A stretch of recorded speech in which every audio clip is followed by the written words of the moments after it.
नमस्कार दोस्तों, मैं हूं Rahul Saif. Legal India channel में आपका स्वागत करता हूं। एक ऐसी शख्सियत से आपको मिलाने जा रहे हैं आज, जो आप ही की तरह एक कॉमन आदमी है, लेमैन है और एक अच्छे खासे मीडियम क्लास फैमिली से बिलोंग करते हैं, साफ सुथरी लाइफ जी रहे हैं। बावजूद उसके झूठे केसेस का सामना उन्हें करना पड़ा, जैसा कि आप कर रहे हैं। मगर उन्होंने पहले अपने केसेस कहीं और से डील किए, मगर आज वो इंस्पिरेशन बनकर आपके सामने आए हैं। और सबसे अच्छी बात मैं बता दूं कि ये मेरे अर्जुन नहीं है, ये मेरे एकलव्य हैं। यानी कि उन्होंने दूर से सीखा है मगर बेहतरीन परफॉर्म किया है।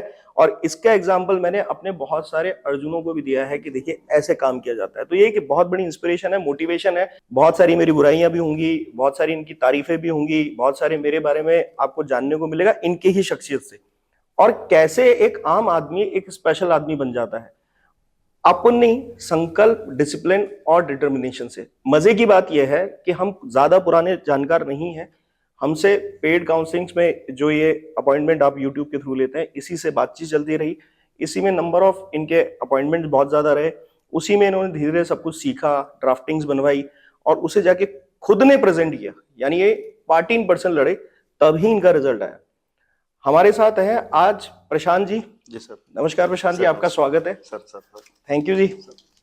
अच्छी खबर ये भी है कि प्रशांत जी जो है, उन्होंने एक नई पारी की भी शुरुआत कर दी है। और इनके केस के बारे में मैं आपको बताऊं, उससे ज्यादा इंपॉर्टेंट ये है कि हम समरी में इनसे पूछेंगे कि इनके केस में क्या हुआ। खुशखबरी यह है कि इनकी दूसरी शादी भी हो गई है। मतलब कैसे हुआ, क्या हुआ, ये मेरे थ्रू जानने से ज्यादा अच्छा है कि आप उस आदमी से जाने जो आप ही की भीड़ में से अलग दिखने की कोशिश कर रहा है अब, और अलग काम करके दिखाया है। यानी इम्पॉसिबल कुछ नहीं है। हाँ, ये अलग बात है कि मेरे वीडियो में काफी कुछ इम्पॉसिबल लगता है, मेरी बातें बड़ी बड़ी लगती है, कई बार ऐसा लगता है हवा हवाई बातें, जन्नत के अंदर होता होगा ऐसा, यहाँ तो नहीं होता है। तो आपके सामने ऐसा ही एक आम आदमी है जो हमारा रेगुलर व्यूअर है। आप बहुत सारे हमारे कमेंट सेक्शन में भी जाके देख सकते हैं, वहां पर भी आपको इनके कई बार कमेंट्स मिलेंगे, जिससे पता लगता है कि हमारे रेगुलर व्यूअर हैं और रेगुलर हमसे इंस्पायर्ड रहे। और इसी का वजह है कि बहुत अच्छा रिजल्ट आया। प्रशांत जी, अब आप बताइए अपने बारे में कि अब तक आपने क्या क्या अपने केस में डेवलपमेंट्स किए हैं जो कि अब तक आपको बेनिफिट दे रहे हैं। नमस्कार। मेरा नाम डॉक्टर प्रशांत झा है। मैं गवर्नमेंट मेडिकल कॉलेज से एमबीबीएस की पढ़ाई किया हूँ और रायपुर छत्तीसगढ़ में रहता हूँ। रायपुर के एक निजी हॉस्पिटल्स में मैं प्रैक्टिस करता हूँ। विवाह होने के कुछ दिनों बाद जो है, मेरी जो एक्स वाइफ थी वो छोड़कर चली गई। उसके बाद फिर मेरे द्वारा भी केस लगाया गया। तो आपके कोई बच्चा भी है? नहीं, बच्चा नहीं है सर। बस पति पत्नी थे आप? जी जी सर। और कितने साल पुरानी शादी है? ये है सर 2017 की है। और कितने टाइम चली? ये 2-2.5 महीना ही चली सर।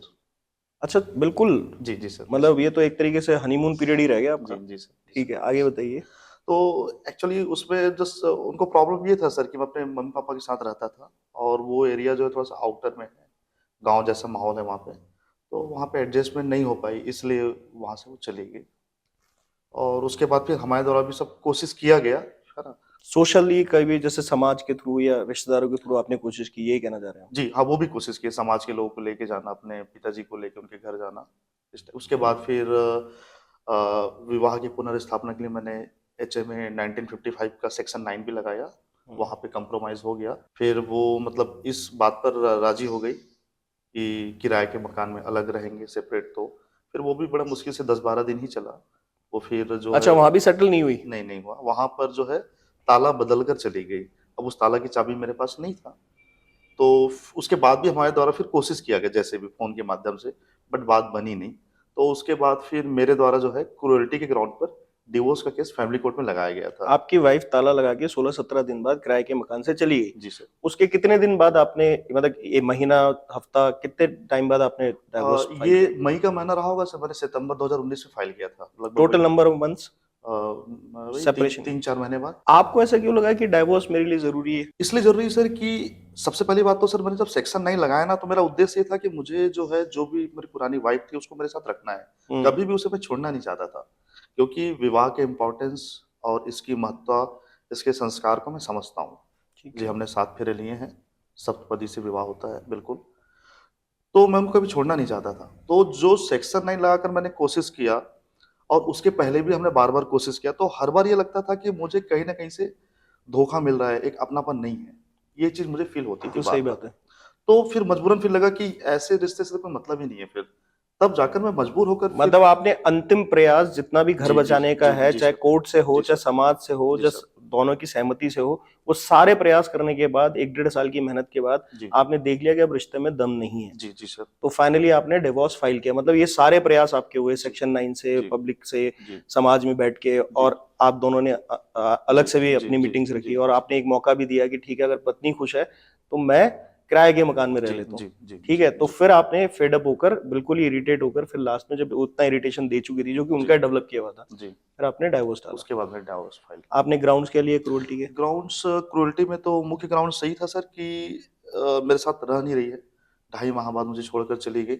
मैंने बार बार प्रयास किया, सामाजिक लोगों को लेकर गया, सेक्शन 9 लगाया, उसके बाद भी मेरे साथ नहीं रह रही है। तो रिश्ते में तो कुछ वो था ही नहीं, दम था ही नहीं। और सेक्शन 9 में कोर्ट ने ऑर्डर लिखकर आपको नहीं, सेक्शन 9 में ये हुआ था सर कि 3-4 पेशी के बाद ना हम दोनों ने एक आपस में सहमति ले लिया, मतलब वो ले लिया था, कोर्ट से मीडिएशन ले लिया था? कंप्रोमाइज मीडिएशन, यस, कि हम दोनों साथ-साथ रह तो रहे हैं। मीडिएशन की कॉम्प्रोमाइज रिपोर्ट लगी थी आपके सेक्शन में? यस, हम तो दोनों यानी साथ कोर्ट के ऑर्डर से ही आप साथ रह रहे कोर्ट थे? के ऑर्डर से हम दोनों साथ-साथ रह रहे हैं। तो कोर्ट भी गवाह हो गया, इसलिए आपके पास मजबूत स्थिति बन गई डाइवोर्स लेने की। जी, जी, जी, जी। बहुत अच्छे, जी बहुत सर। अच्छे। तो यहाँ तक आपने खुद डील किया या यहाँ तक आप? नहीं, यहाँ तक तो मेरे साथ विधिक सलाहकार रहते थे, न्याय बहुत मित्र बढ़िया। रहते थे। जी सर। तो फिर आपका डाइवोर्स कितने, कौन से साल में डाला फिर आपने? ये सितंबर 2019 में डाला गया यानी सर। ऑलमोस्ट 1.5 साल का संघर्ष के बाद आपने जी, डाइवोर्स डाला। जी सर। आगे बताइए फिर। फिर उसके बाद ये था सर कि जैसे हमारे दर्शक भी देख रहे होंगे, जो पीड़ित हैं उनको पता ही होगा कि मतलब कोर्ट कचहरी जाना कितनी परेशानीदायक बात होती है।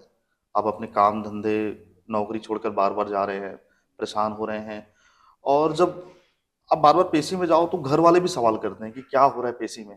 हम्म। तो मेरे पास सिर्फ एक ही जवाब रहता था कि मैं जाता हूँ, जाकर दस्तखत करता हूँ, सामने वाली पार्टी को कुछ पैसे देता हूँ मेंटेनेंस का, फिर से घर आ जाता हूँ, 45 दिन बाद की फिर एक तारीख मिलती है, फिर जाता हूँ, समझ में कुछ नहीं आ रहा हो क्या रहा है।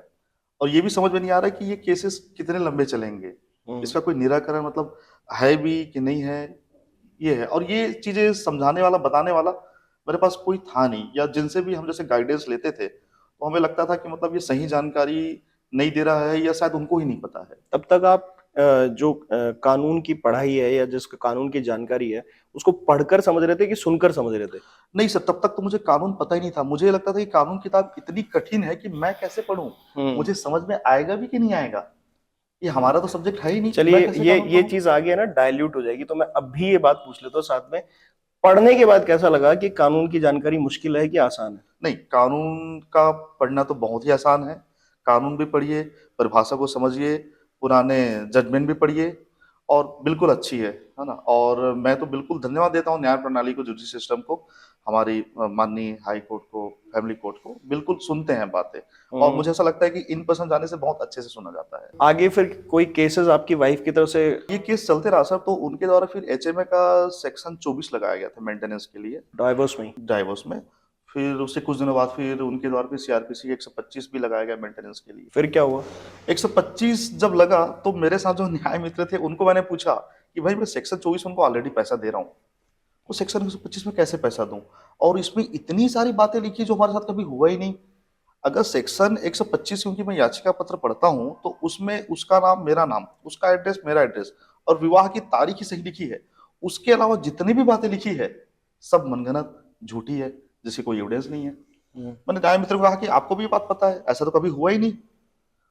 तो उन्होंने मुझे ये कहा कि भाई किसी को केस लगाने से हम रोक नहीं सकते, क्या? केस हम केस लगाने से? रोक नहीं सकते, केस कोई भी लगा सकता है।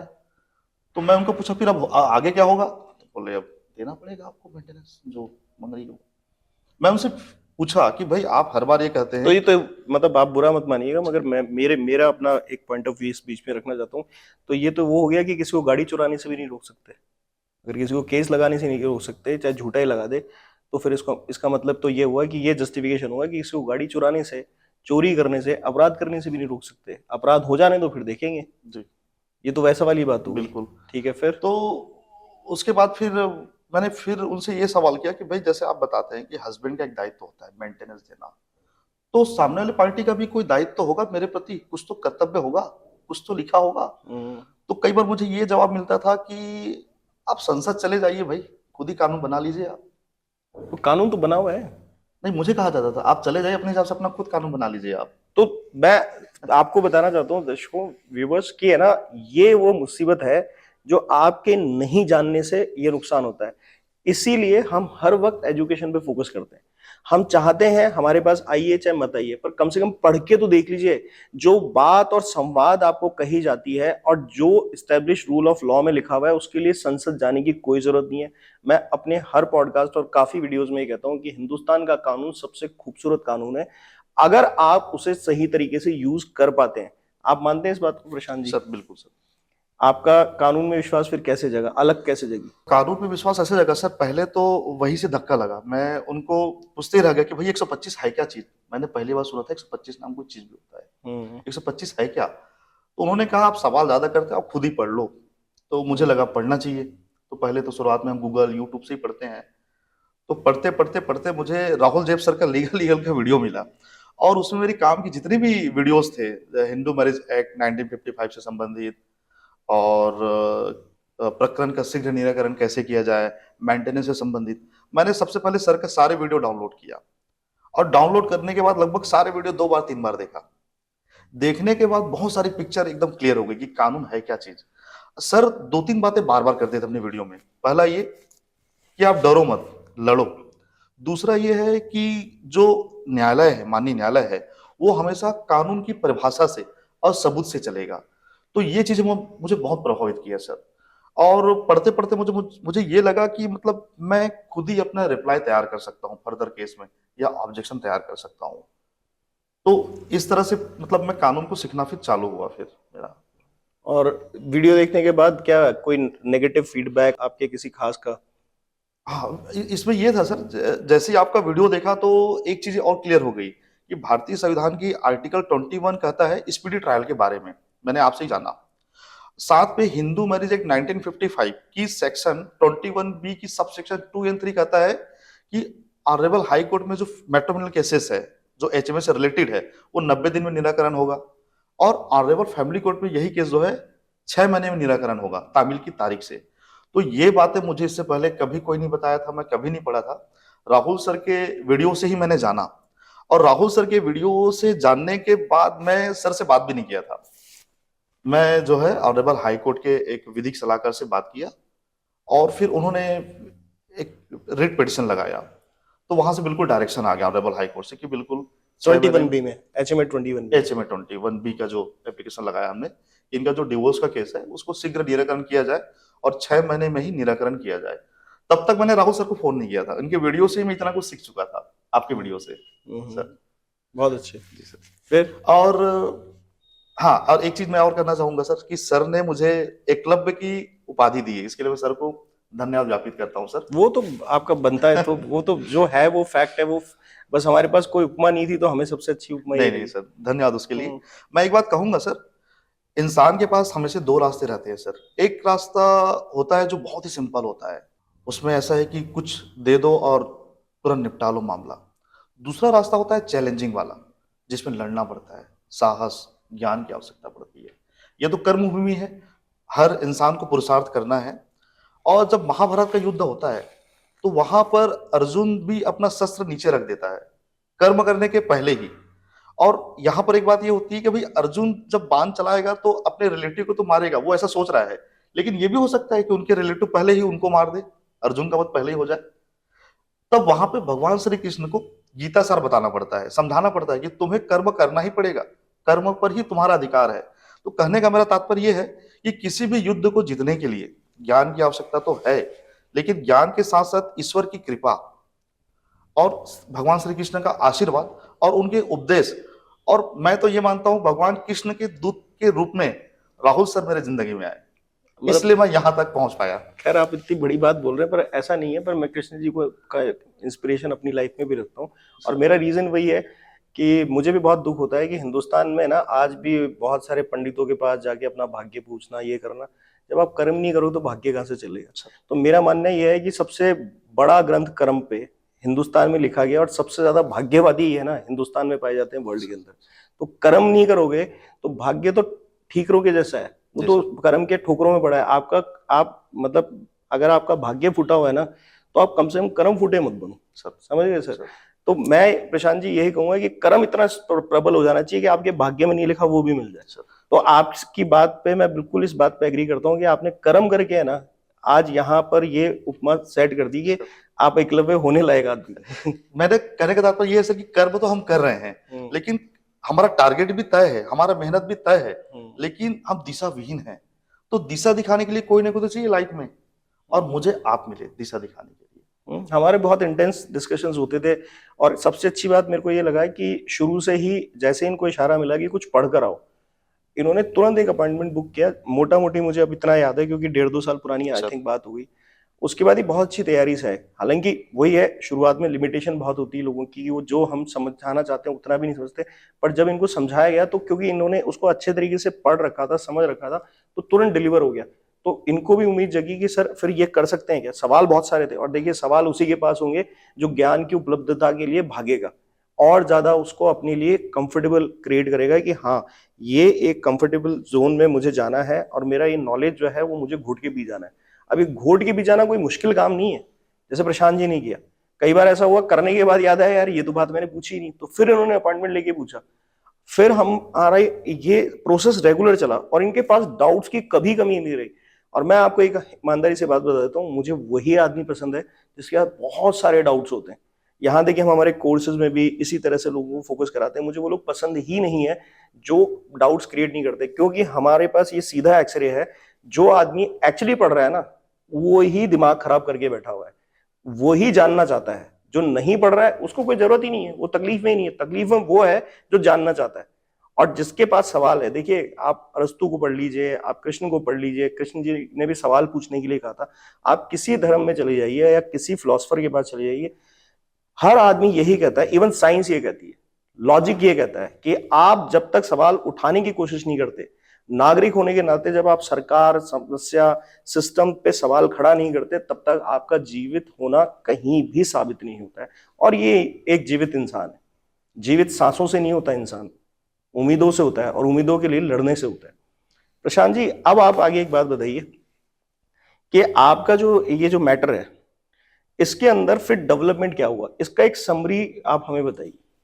इसका समरी ये हुआ सर कि जब आपने खुद ने इनिशिएट किया, चाहे पार्टी इन पर्सन बाद में आए, पर जब आपने समझा बातों को कि हाँ ये ऐसे होता है और मुझे ऐसे करना है। सबसे पहली बात तो ये सर कि जब शुरुआत था तो मुझे तो पता ही नहीं था इसका अंत क्या है और ये समय कितना ले लेगा। सबसे पहली बात समय की आती है। कुछ लोग बोलते हैं 7 साल, कुछ 8 साल, कोई 10 साल, कोई 12 साल, कोई बोलते हैं लाइफ टाइम केस चलते रहता है, एक जीवन समाप्त हो जाता है, ऐसे भी केसेस रहते हैं। तो ये एक डर था, वहां जाते ही आदमी का हार्ट बीट बढ़ जाता है। लेकिन आपसे कांटेक्ट होने के बाद जब मुझे ज्ञान मिला तो समझ में आ गया कि मतलब मैं सही हूं, मैंने कुछ गलत नहीं किया है, ना कोई एविडेंस है, ना कभी ऐसा कुछ हुआ ही नहीं है, तो मेरे खिलाफ कुछ नहीं होगा। तो वो जो एक व्यर्थ का एक जो भय था वो बिल्कुल हट गया था। और जब मैं जाता था, जो मेरी हार्ट बीट बढ़ जाती थी न्यायालय जाने के बाद, वो हार्ट बीट बढ़ना बिल्कुल बंद हो गया। और बिल्कुल मैं कॉन्फिडेंस था कि अब मतलब जो बातें हैं मैं बोल पाऊंगा। शुरुआत में तो लगता था कि मैं कैसे बोलूंगा, मतलब एक आपको एग्जांपल दूंगा सर। आप दिवाली के टाइम एक छोटी सी वो एक शॉर्ट वीडियो लाए थे, उसमें ऐसा था कि 100 लोग जो है सिर झुकाकर बैठे हुए हैं और सामने जो है एक साहब की मूर्ति बनी हुई है, उनके सामने सर झुकाए हुए हैं। तो उसमें से एक व्यक्ति अपना सर उठाता है विरोध करने के लिए, और आपने नीचे लिखा था कि जब एक व्यक्ति विरोध करता है तो उसे देखकर बाकी 99 लोग भी विरोध करने का साहस कर सकते हैं। तो जब इस वीडियो को देखा तो मुझे तो एकदम डर लगा, मतलब ये कैसे पॉसिबल है, मतलब मैं कैसे बोल पाऊंगा जज साहब के सामने, अपनी बात कैसे रखूंगा, मुझे तो कुछ आता ही नहीं, मैं बिल्कुल लेमैन हूं। तो इस तरह की धारणा थी। लेकिन आपसे जब बात करने के बाद बिल्कुल जो कंसेप्ट है क्लियर हो गया कि भाई कानून तो ये कहता है, कानून में एविडेंस चाहिए और पुराने जजमेंट हमारे पास ये है जिसकी सहायता से हम केस कर सकते हैं। और एक तो मुझे सबसे जो ताकत मिली ये था कि ये समझ में आ गया कि मेरा केस जो 6 महीने में निराकरण हो जाएगा। ये बड़ी बात थी। अच्छा एक चीज और होती है, हम अपने कोर्सेज में भी बताते हैं, आपसे भी 1-2 बार बात हुई थी कि अपने दोस्तों पर ध्यान मत दो, अपने अड़ोस पड़ोस पे ध्यान मत दो। काफी लोग मिलेंगे सोसाइटी में, कहेंगे क्यों अपने केस में इतना टाइम खराब कर रहे हो, सेटलमेंट कर लो, कॉम्प्रोमाइज कर लो। एक आध बार आपका भी ये डिस्कशन हमसे हुआ था कि ऐसी स्थिति हो रही है। तो किस तरह के डिमोटिवेशंस आपको मिलते थे मुझसे बात तक करने पे, अगर कोई इशू क्रिएट करता होगा कि यार वो आदमी गड़बड़ है? सर इसका छोटा सा एग्जांपल दूंगा सर मैं आपको। आपकी बात सुनने के बाद मैंने सर एक सीआरपीसी 125 1D का ऑब्जेक्शन माननीय फैमिली कोर्ट में दिया था, तो वहां पे कुछ एडवर्स ऑर्डर आ गए। इस ऑर्डर को लेकर मैं माननीय उच्च न्यायालय बिलासपुर गया, तो जिनसे मैं सलाह ले रहा था, जो मेरे केस लड़ने वाले थे, उन्होंने देखा और उन्होंने सीआरपीसी की किताब भी मुझे दिखाई और उन्होंने मुझे ये बताया कि 125 1D नाम को ये कानून ही नहीं है। आपको ये कौन बोल दिया कि 125 1D है? और आपको कोई भड़का रहा है और गंदा भड़का रहा है आपको, ऐसा कुछ नहीं होता। उसके बाद फिर मैं बहुत एकदम डिप्रेशन में आ गया सर, बिल्कुल 5-7 दिन तक तो मतलब मेरे को नींद नहीं आया और मैं सोचते रहा कि मतलब ये क्या है, मतलब ऐसा नहीं कि मुझे हेलुसिनेशन डिल्यूजन हो रहा है और मैं खाली बस सपनों में सोच रहा हूँ अपने आप को प्रोत्साहन देने के लिए, या मैं पागल वागल तो नहीं हो गया जो इस तरह की चीजें सोच रहा हूँ। मतलब ये राहुल जेब नाम का व्यक्ति दुनिया में है भी कि मैं सपना ही देख रहा हूँ, मुझे ये लगने लग गया था सर। उसके बाद मैंने फिर से अपॉइंटमेंट लिया। आपसे पहला ही सवाल मैंने किया कि सर सीआरपीसी 125 1D नाम का एक कानून है कि नहीं? आपने फोन होल्ड किया और बराबर किताब खोला और बताया कि 125 1D का कानून यहाँ पे है, प्रोविजो है, मैंने 1D के नीचे प्रोविजो है। यस, मैंने फिर आपसे दोबारा सवाल किया, सर ये सीआरपीसी 125 1D और 125(4) एक ही है क्या? आप 125(4) को 125D कहते हैं क्या? तो आपने कहा कि 125D अलग है और 125(4) अलग है, लेकिन दोनों को मिलाकर जब हम पढ़ेंगे तो इफेक्टिवनेस ज्यादा आएगा। तो वहां से फिर कॉन्फिडेंस जगा कि नहीं, ये जो भी है सर है, बता तो अच्छे रहे हैं, शायद और को शायद इसके बारे में जानकारी ना हो। मैं समझा देता हूँ, अभी भी हल्का सा ही कंफ्यूज हो रहा है। 125 1D का मतलब यह है, 125 1D में बेसिकली कौन लोग हैं जिनको मेंटेनेंस दिया जाएगा, ए से लेकर डी तक है। उसके नीचे प्रोविजो दिया हुआ है, और प्रोविजो किसी भी कानून का सबसे स्ट्रॉन्ग एलिमेंट होता है, आप जान लीजिए। प्रोविजो प्रोवाइडेड के फॉर्म में लिखा होता है, यानी कि वो प्रोविजो जो है उसके हिसाब से कानून की परिभाषा को सेट किया जा सकता है। वहां पर लिखा हुआ है मजिस्ट्रेट को निग्लेक्शन और रिफ्यूजल, जिसको आप हिंदी में जो है उपेक्षा या इनकार बोलते हैं, उस सूरत के अंदर मजिस्ट्रेट को जब ये साबित हो जाएगा तब वो 125(4) को ये देखेगा कि क्या उतनी कंडीशंस पर मेंटेनेंस जहां नहीं देने की बात हुई है वैसी परिस्थितियां तो नहीं बनी है। अगर नहीं बनी है तो इन दोनों को मिलाकर यह तय किया जाता है कि ये सबूत रहे हमारे पास किसी को निग्लेक्ट और रिफ्यूज करने के, और ये सबूत रहे कि पत्नी ने 125(4) का वायलेशन नहीं किया। ये क्लैरिटी आप लेके चलिए, तब डिसीजन बनता है। यानी कि आपको सीधा कह देते हैं इतना दे दो। अब उन जजमेंट्स का जमाना गया। अभी हम इसी पर आगे बहुत सारे वीडियोस भी लाने वाले हैं कि इस तरह से डायरेक्ट लिखे हुए ओपिनियन बेस्ड, या जिसको हम कहते हैं कि बस किसी को हुक्म दे दिया, फतवा जारी कर दिया, टाइप के ऑर्डर्स की अब वैलिडिटी खत्म हो गई। मैं ऑन एयर कह रहा हूं आपको, और ये गाइडलाइन जारी हो चुकी है। हाँ प्रशांत जी, फिर और इसके अलावा कोई दोस्तों में, रिश्तेदारों में आपको बोला गया? सर जैसे मेरे पापा हमेशा बोलते थे सर, ये मतलब बोलते हैं मतलब कि ये यूट्यूब में आता है कोई और ये बिल्कुल ये हाथ हिला हिला के ऐसे आपको तुमको जोश दिला के चला जाता है, ऐसा होता है वैसा होता है। तो पापा कहते थे इसके भड़कावे में आ रहे हो तुम, इनको बोलो ना खुद आके तुम्हारा केस लड़े। और पापा ये भी कहते थे कि किसी को बोलना, उपदेश देना बड़ा आसान है, आप सचमुच में आप माननीय न्यायालय, माननीय जज साहब के सामने आकर बोलिए, तो वहां पर पता चलेगा कि आपके अंदर सच में मतलब कितनी ताकत है, कितनी साहस है। तो ये चीजें बिल्कुल बोला जाता था मुझे कि आपको कोई गंदा भड़का रहा है, बिल्कुल गलत भड़का रहा है आपको, ऐसा बिल्कुल नहीं होता। और बिल्कुल मतलब मेंटेनेंस भी देना पड़ता है, और जो चीजें जो चल रही परिपाटी यही सही है। दोस्तों मैं आपको बता देता हूँ, आप जो अपने सपनों में नहीं सोच सकते ना, वैसे सॉल्यूशंस हम अपने कोर्स होल्डर्स को देते हैं। जैसे प्रशांत जी को तो ये पर्सनल ट्रेनिंग में काफ़ी आते थे, जो कि हमारी पेड वर्जन में, जो यूट्यूब से अपॉइंटमेंट जिसे आप कहते हैं। उसके अलावा जो हमारे कोर्स होल्डर्स हैं ना, उनको हम आगे से लीड करके देते हैं। हम उन्हें हर तरह से समझने की कोशिश करते हैं। और एक बात मैं बता दूं, ये मेरे लिए कॉम्प्लीमेंट रहता है हमेशा। जब भी कोई आदमी उससे जुड़ता है तो यही कॉम्प्लीमेंट देता है। मेरे 70-80% कोर्स होल्डर भी मुझे पागल घोषित कर देते हैं 4-6 महीने तक, पर जब उन्हें मेरा पूरा सब्सटेंस समझ में आता है। एक्चुअली पागल घोषित अज्ञानी आदमी या कम नॉलेज वाला आदमी अक्सर दूसरे को इसीलिए करता है क्योंकि उसका नॉलेज पे बिलीफ नहीं होता है। यानी ये अंधविश्वास की तरह है, जो लोगों ने कहा ना उस पर ध्यान देते हैं। हकीकत यही है कि धर्म के नाम पे पाखंड और अंधविश्वास जो फैलता है वो इसीलिए फैलता है क्योंकि लोगों ने धार्मिक ग्रंथ और किताबें पढ़ी नहीं होती हैं। तो जो सामने वाला कह रहा है उसी हिसाब से अंधविश्वास का जो कल्चर है वो डेवलप कर लेते हैं। और सेम यही चीज कानून में होती है कि आप जाकर किसी से सुन रहे हैं, कोई आपको बता रहा है, किसी से जाके पूछ रहे हैं, एक बार आप पढ़िए तो सही, अपने लेवल पे पढ़िए और फिर देखिए कि एक नया प्रशांत और निकलेगा, एक क्या कई प्रशांत और निकलेंगे। आप जैसे आम लोग अपने हकों की लड़ाई जब आसानी से लड़कर निकलते हैं तो उसके पीछे सिर्फ एक वर्ड होता है, ज्ञान, और कुछ नहीं। ना कोई राहुल जैफ, ना इनके कोई रिश्तेदार, ना आपके कोई रिश्तेदार, ना कोई दूसरा यूट्यूबर, और ना कुछ। वो आप होते हैं जो केस अपना आसानी से समझ पाते हैं, पर जब आप पढ़ेंगे तब समझेंगे। प्रशांत जी गलत है सर? बिल्कुल सही है। एक बात और कहना चाहूंगा सर मैं, जैसे हम जब मैं आपसे नॉलेज नहीं लिया था, उसके पहले की बात है, जब भी जाता था तो न्यायालय के अंदर जाने के बाद ये महसूस होता था कि मेरा साथ सिर्फ एक आदमी दे रहा है और वो मैं खुद, बाकी लगता था कि मतलब सब मेरे विरुद्ध में है, ये महसूस होता था। और वो जो इंट्यूशन थी, वो जो थॉट था, वो क्या कमजोर था कि मजबूत था? ये बहुत इंपॉर्टेंट वो है। पुरानी थॉट्स तो बहुत मजबूत थी सर, सिर्फ नॉलेज आई उसके बाद समझ में आया कि ऐसा कुछ भी नहीं है। वो जो आदमी आपका सिर्फ कोर्ट के अंदर अकेला साथ दे रहा था, जो कि आप ही थे, तो उसी पे मैं बात कर रहा हूँ कि वो आदमी आपको अंदर से कॉन्फिडेंट रखता था ना? बिल्कुल, उस समय भी रखता था सर, और मतलब आज भी साथ दे रहा है। प्रशांत के साथ मजबूती से खड़ा था हमेशा, ये इंपॉर्टेंट है। यस जी सर। प्रशांत जी एक चीज और बताइए, जब आपने ड्राफ्टिंग्स पढ़ी जो हमने आपको बना के दी, जी सर, उसको पढ़ने के बाद आपके डाउट्स कितने बने, कितनी क्लैरिटी आई, ये भी दोनों चीजें बताइए। जी जी सर। सर मैंने आपसे ना अपने डिवोर्स के लिए आपसे ड्राफ्टिंग तैयार कराई थी, तो ड्राफ्टिंग मुझे बहुत अच्छी लगी सर। उसमें बहुत सारी जो मेरी बातें थी वो बिल्कुल सारी बातें आई थी, और कुछ बातें मैं आपसे सीखा था कि क्रूरल्टी में और क्या चीजें आती हैं। जैसे किसी के घर में कोई बीमार हो गया, आईसीयू में भर्ती है, और उसको देखने के लिए उसके जो वाइफ है या उनकी फैमिली वाले नहीं आते, विजिट नहीं किया। विजिट नहीं किया, तो ये भी क्रूरल्टी में आता है।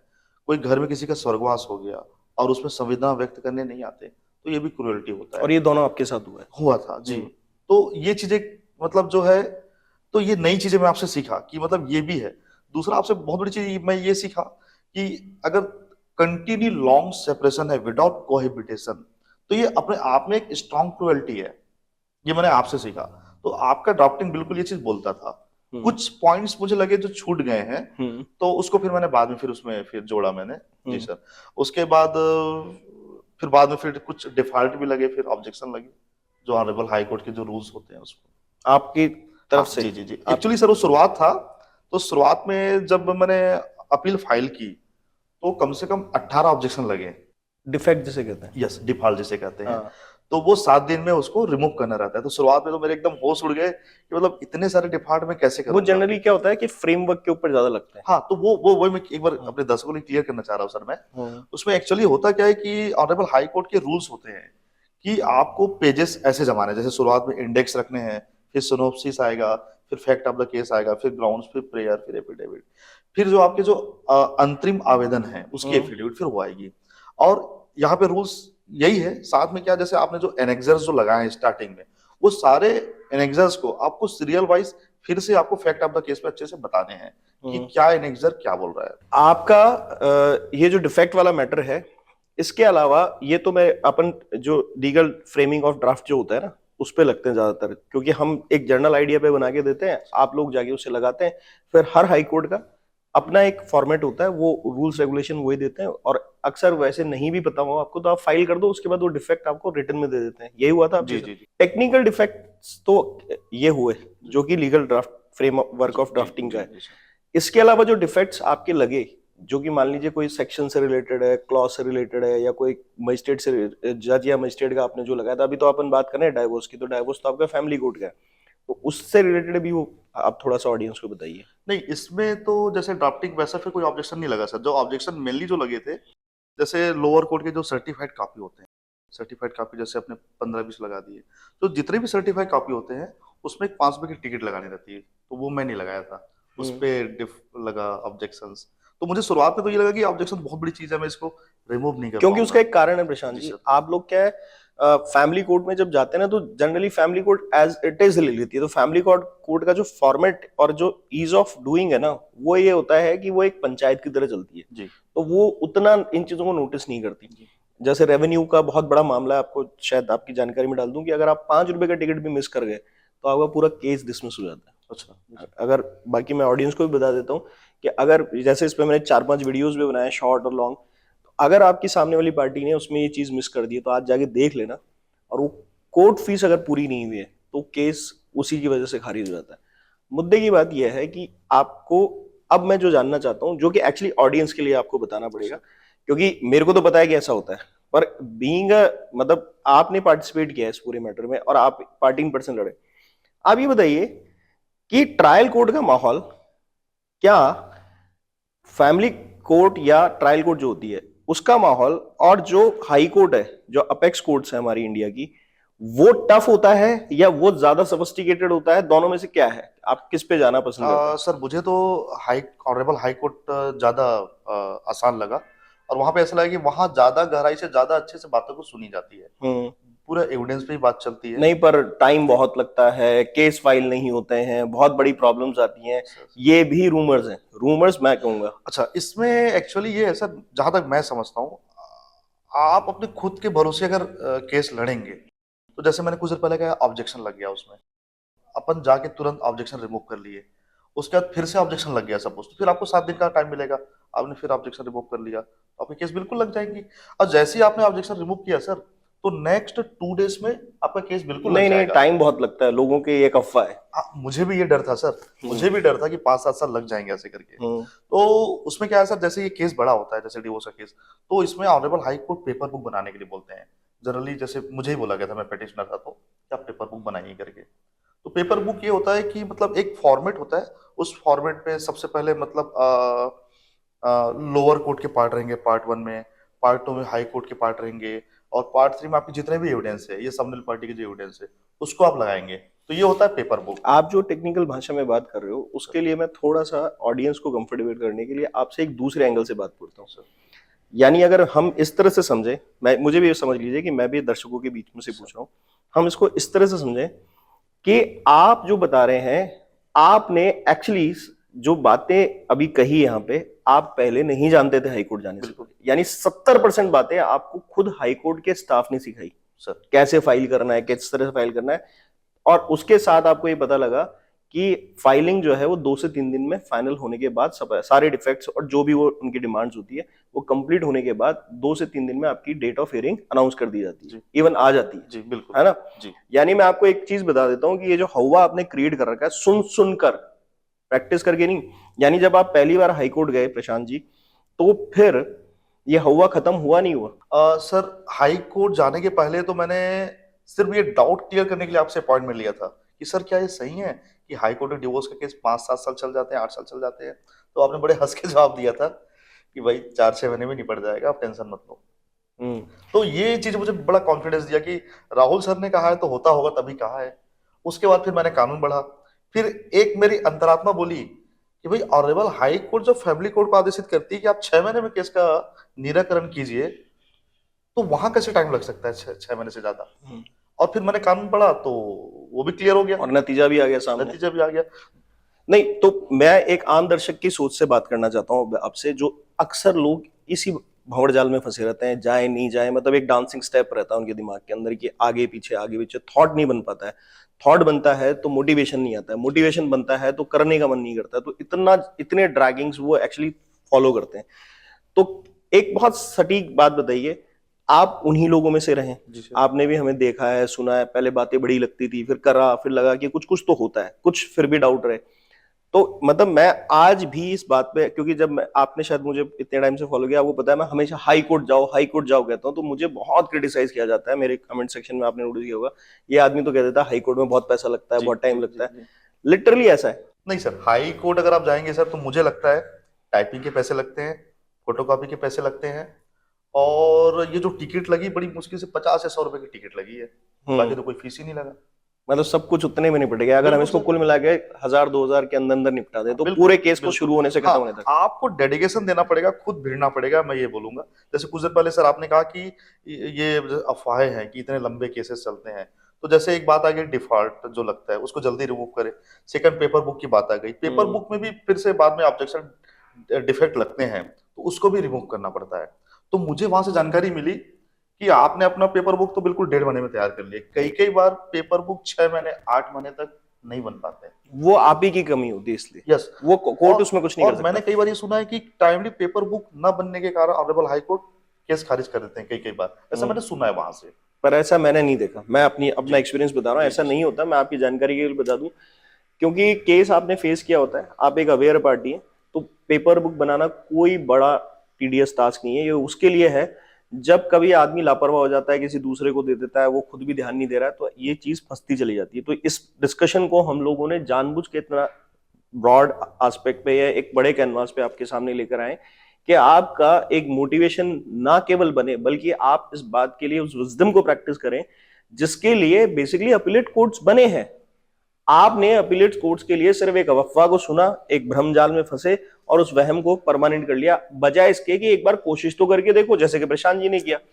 तो आप आज क्या इस कॉन्फिडेंस को डिलीवर कर सकते हैं हमारे जो व्यूअर्स हैं उनको, कि क्या हाईकोर्ट जाने में कितना फायदा है और कितना नुकसान है? सर, अगर आपको अंतरात्मा ये बोलती है कि लोअर कोर्ट में मतलब कहीं ना कहीं मेरे साथ अन्याय हो गई, या मेरा बात किसी कारण से नहीं सुना जा सका, आधी अधूरी रह गई, या या मैं मेरे कोई बात कह रहा था वो हाँ, सुना ही नहीं, या मेरा एविडेंस किसी कारण से नहीं देख पाए, हम्म। ऐसा हो जाता है, तो आप बिल्कुल न्याय पाने के लिए बिल्कुल ऊपर कोर्ट तक जाना चाहिए, और बिल्कुल न्याय होता है।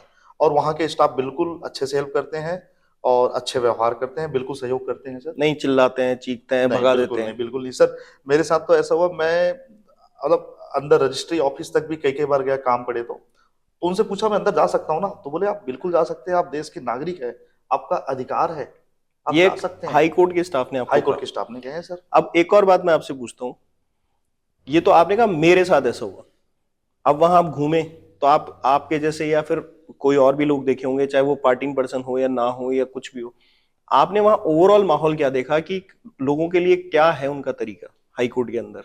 वो बिल्कुल एकदम रूल से चलते हैं सर, है ना, हम्म। और चीजें बिल्कुल अच्छे से बताते हैं।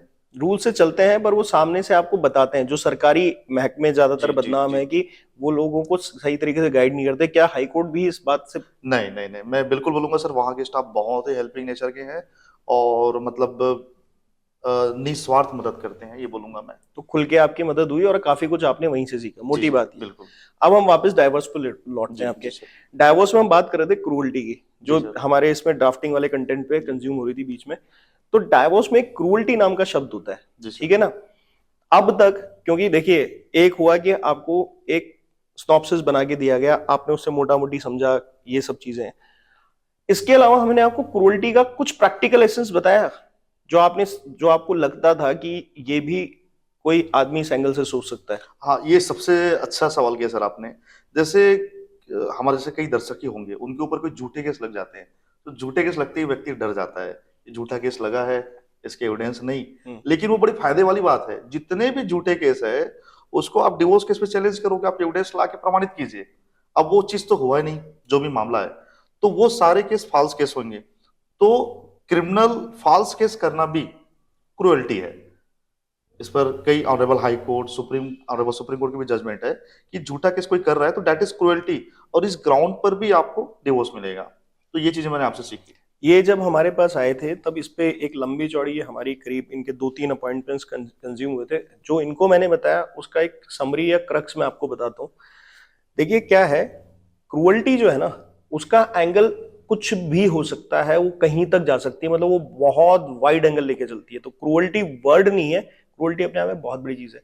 जो लोग ये सोचते हैं कि डाइवोर्स एक सेपरेशन का केस है, मैं इस बात से कहीं सहमत नहीं हूं। सही है, असल में डाइवोर्स जो है वो क्रूअल्टी डिफाइन करने का है। अगर आप उसको कंटेस्टेंट डाइवोर्स के रूप में, यानी म्यूचुअल डाइवोर्स में नहीं जा रहे हैं, कंटेस्ट कर रहे हैं, उसको लड़ रहे हैं, तो लड़ने का आधार ही क्रूअल्टी है। यानी कि डाइवोर्स सेपरेशन के लिए नहीं किया जाता, डाइवोर्स इसलिए सेपरेट होने का कारण बन जाता है कि आप आहत हुए हैं अपने पारिवारिक रिश्तों के अंदर, खासतौर से मैट्रिमोनियल अपनी वाइफ के साथ या अपने हस्बैंड के साथ। तो ऐसी सूरत में वहां पर जब आप क्रूअल्टी साबित करने जाते हैं तो आपके खिलाफ बनाए गए झूठे केसेस जो हैं उनके अंदर क्रूअल्टी का अभाव होने से ये यहां इंपैक्ट क्रिएट नहीं करता कि चलिए आपको डाइवोर्स मिल गया, आप सेपरेट हो गए 6-8 महीने साल भर के अंदर। असल में ये उन केसेस को खाने का दुनिया का सबसे खतरनाक हथियार है, जिसको आप सोचते हैं अरे एचएमए का केस ही तो है, सीआरपीसी और आईपीसी के सामने कैसे टिकेगा, जबकि आपको नहीं पता सीआरपीसी आईपीसी की कोई भी मैट्रिमोनियल डिस्प्यूट से रिलेटेड कोई भी विधिक जो उपलब्धता है उसकी कोई वैल्यू नहीं है। असल में डाइवोर्स बहुत खतरनाक चीज है, एक लीथल वेपन है, एक खतरनाक हथियार है। जो लोग इसको प्रैक्टिस करते हैं, मैं तो बल्कि कहता हूं, रिकमेंड करता हूं कि आपको लग रहा है जीना संभव नहीं है और आपको फ्यूचर में अपने ऊपर झूठे केसेस आने की संभावना है, आप डाइवोर्स डाल दीजिए। डाइवोर्स डालने के बाद ये ग्राउंड्स देखे जाते हैं और 490 डीवी तभी रजिस्टर्ड किया जाता है जब सामने वाला सबूत लेके आता है, स्पेशली मैट्रिमोनियल केसेस में हस्बैंड साइड पे। ये इस्टेब्लिश्ड रूल ऑफ लॉ तो नहीं है, पर ये परंपरा है कोर्ट की। मजबूत बात यह है कि इसके दुनिया भर के जजमेंट है कि अगर पति ने डाइवोर्स पहले डाल दिया, इनिशिएट कर दिया और क्रूअल्टी के ग्राउंड्स लेके खड़ा है तो 490 डीवी खारिज कराए जा सकते हैं। आपसे एक और बात जाननी थी प्रशांत जी, आप जो हैं अपने केसेस के अंदर जब भी केस लड़ने जाते थे तो शुरुआत में जो फेज ऑफ एंजाइटी था और जो अब आप इस वक्त डील कर रहे हैं अपने केसेस को, उसमें कितना फर्क है कोर्ट के माहौल को लेके? जी बहुत डिफरेंस सर। पहले तो मतलब बिल्कुल एक आदमी डरा सहमा सा जाता है स्टार्टिंग में, जिनका हार्ट बीट एकदम बढ़ा रहता है, घबराया रहता है, मैं क्या बोलूंगा क्या होगा। लेकिन उसके बाद नॉलेज आने के बाद मतलब पता रहता है कि मतलब मैं जब सही हूँ, कोई एविडेंस नहीं है, तो मेरे खिलाफ कुछ नहीं होगा। मतलब ये वो वाली बात हो गई, कर्टेन है जी और नहीं है। जब कर्टेन हटा लिया अपना नॉलेज के प्रकाश से तो आपको चीजें आसान लगने जी लगी, बिल्कुल। और जब तक नॉलेज नहीं थी तो आप पहाड़ उठा के चलते थे अपने दिमाग पे। जी जैसे कि आप हमसे पर्सनल में भी डिस्कशन कर रहे थे कि मेरे को रातों को कई बार नींद नहीं आती थी जी टेंशन जी के सर, कारण जी जब सर, डेट होती थी। सर पर्सनल लाइफ भी डिस्टर्ब होती होगी। बिल्कुल अब सर। आपकी पर्सनल लाइफ कैसी है? अभी तो बहुत अच्छा चल रहा है सर, एकदम मजे में चल रही है लाइफ मैं फिर दोबारा दोहरा देता हूँ, भाई साहब ने दूसरी शादी भी कर ली है, सर। तो इससे ज्यादा मजा कुछ नहीं हो सकता है, सर क्योंकि असल में इन चीजों में ऐसे ही निकला जाता है। अच्छा प्रशांत जी, अब हम 125 के बारे में बात करते हैं। आपका 125 मेंटेनेंस का केस चल रहा है। अभी आपने शुरू में जानकारी दी कि एचएमए 24 में ऑलरेडी मेरा मेंटेनेंस बन चुका था, तो मैं इस वजह से इंटरेस्टेड नहीं था। 125 पे मेरी नजर जो है टेढ़ी हो गई और आपको ये समझ में नहीं आया कि जब मैं पहले से ही मेंटेनेंस दे रहा हूँ, और जब आपका मेरा डिस्कशन भी हुआ था कि रजनीश प्रसाद ने हमें प्रोविजन होता है कि भाई वो आगे से आके पहले 125 में ये बात डिस्क्लोज करे। क्या आपके केस में आपकी वाइफ ने डिस्क्लोज किया था कि मैं मेंटेनेंस उठा रही हूँ इस हाँ, HMA? उसमें डिस्क्लोज किए थे। तो कोर्ट ने उसको कंसिडर क्यों नहीं किया? डिस्क्लोज किए थे, उन्होंने ये कहा था कि एचएमए 24 का पैसा नहीं दे रहा है पुराना, हम्म, इसलिए हमको 125 लगाना पड़ रहा है। क्या ऐसा सच था? बीच में कुछ दिन में नहीं दिया था। डिस्टर्ब हुआ था पेमेंट, जी कोई जी। आपकी पर्सनल जो चेंज ऑफ सर्कमस्टांसेस का हाँ माहौल? मतलब एक चीज आपको बताना चाहूंगा सर, मैं कोविड का टाइम था सर, एक हम्म, साल, उस टाइम पे पूरी दुनिया रुकी हुई थी। मेरा भी 5-6 महीने से जॉब नहीं चल रहा था, इनकम बिल्कुल जीरो थे, तो मुझे कुछ अमाउंट्स देने के लिए कहा गया। तो वहां पे लगभग शिकायत ही किया गया कि इतने महीने से ये मेंटेनेंस नहीं दे रहा है। तो मैंने कहा कि पूरी दुनिया रुक गई थी कोविड में, मेरा इनकम नहीं था, मैं कैसे दूं इनको मेंटेनेंस। तो मुझे जवाब आया साहब का कि पूरी दुनिया रुक गई थी लेकिन मिस्टर जेल खुला था। तो हम जैसे सामान्य आदमी सर इतनी बात से डर जाते हैं कि मुझे इतनी बड़ी बात बोल दी गई, जेल खुला था। घर में भी आकर मैं बताया कि ये चीजें हमको बड़ा बुरा लगता है सर। अब आपको जेल का डर है? क्योंकि अब मैं उसी पे आने वाला हूँ। अब सर अब तो सब चीजें क्लियर हो गई है सर ज्ञान से, तो क्योंकि बिल्कुल उसमें तो नहीं। जो असल थ्रेटनिंग है ना, जी जो पहले 490 डे की होती थी कि जेल हो जाएगी जेल हो जाएगी, अब ये शिफ्ट हो गई है झूठे केसेस के अंदर 125 या मेंटेनेंस के केसेस के अंदर। प्रशांत जी का जो केस है मेंटेनेंस का, इसके अंदर एक लैंडमार्क चीज जो अब आपको जानने को मिलेगी वो इसी पर है कि रिकवरी के नाम पर जो जाति की जाती है वो इन्होंने बहुत गहराई से समझा और उसमें ये बहुत अच्छे तरीके से डोमिनेट कर पाए। पहले तो आप ये बताइए कितने तरीके की रिकवरी आप पे की गई? सर फर्स्ट टाइम जब रिकवरी हुई सर हम्म, 125 दिन लगाने के बाद, तो उसमें 2-3 पेशी तो हुआ, मुझे मौका दिया गया, तो उसमें मैंने तो एक स्ट्रांग ऑब्जेक्शन लगाया कि सबसे पहली बात तो केस पूरी झूठा है, किसी भी बात का कोई सबूत नहीं है, और मेंटेनेंस तब मिलेगा जब she is unable to maintain herself, वो अपना भरण पोषण करने में असमर्थ है। एक वेल एजुकेटेड क्वालिफाइड लेडी, सक्षम शरीर वाली महिला जो कभी प्राइवेट नौकरी कर रही थी या कर सकती है, वो she is not entitled for maintenance. दूसरी बड़ी बात ये कि सीआरपीसी 125(1)D जो हम पहले डिस्कस कर रहे थे, उसमें कहा गया है कि नेग्लेक्टेड रिफ्यूज प्रमाणित हो प्रथम वर्ग मजिस्ट्रेट को, उसके बाद ही मेंटेनेंस दिया जाएगा उनको। नेग्लेक्टेड रिफ्यूज का मतलब ये हुआ सर कि ये बात प्रमाणित हो कि एक पति ने जानबूझकर आपको खाने के लिए पैसे नहीं दिए, आपके सिलेंडर नहीं भरवाए, राशन की व्यवस्था नहीं की, आपको पैसे नहीं दिए, सब बार बार हुआ, इस चीज को आप सबूत के साथ आप प्रमाणित करें, और ये प्रथम वर्ग मजिस्ट्रेट की भी जिम्मेदारी बनती है कि उनको साबित हो जाए, उसके बाद ही मेंटेनेंस मिलेगा।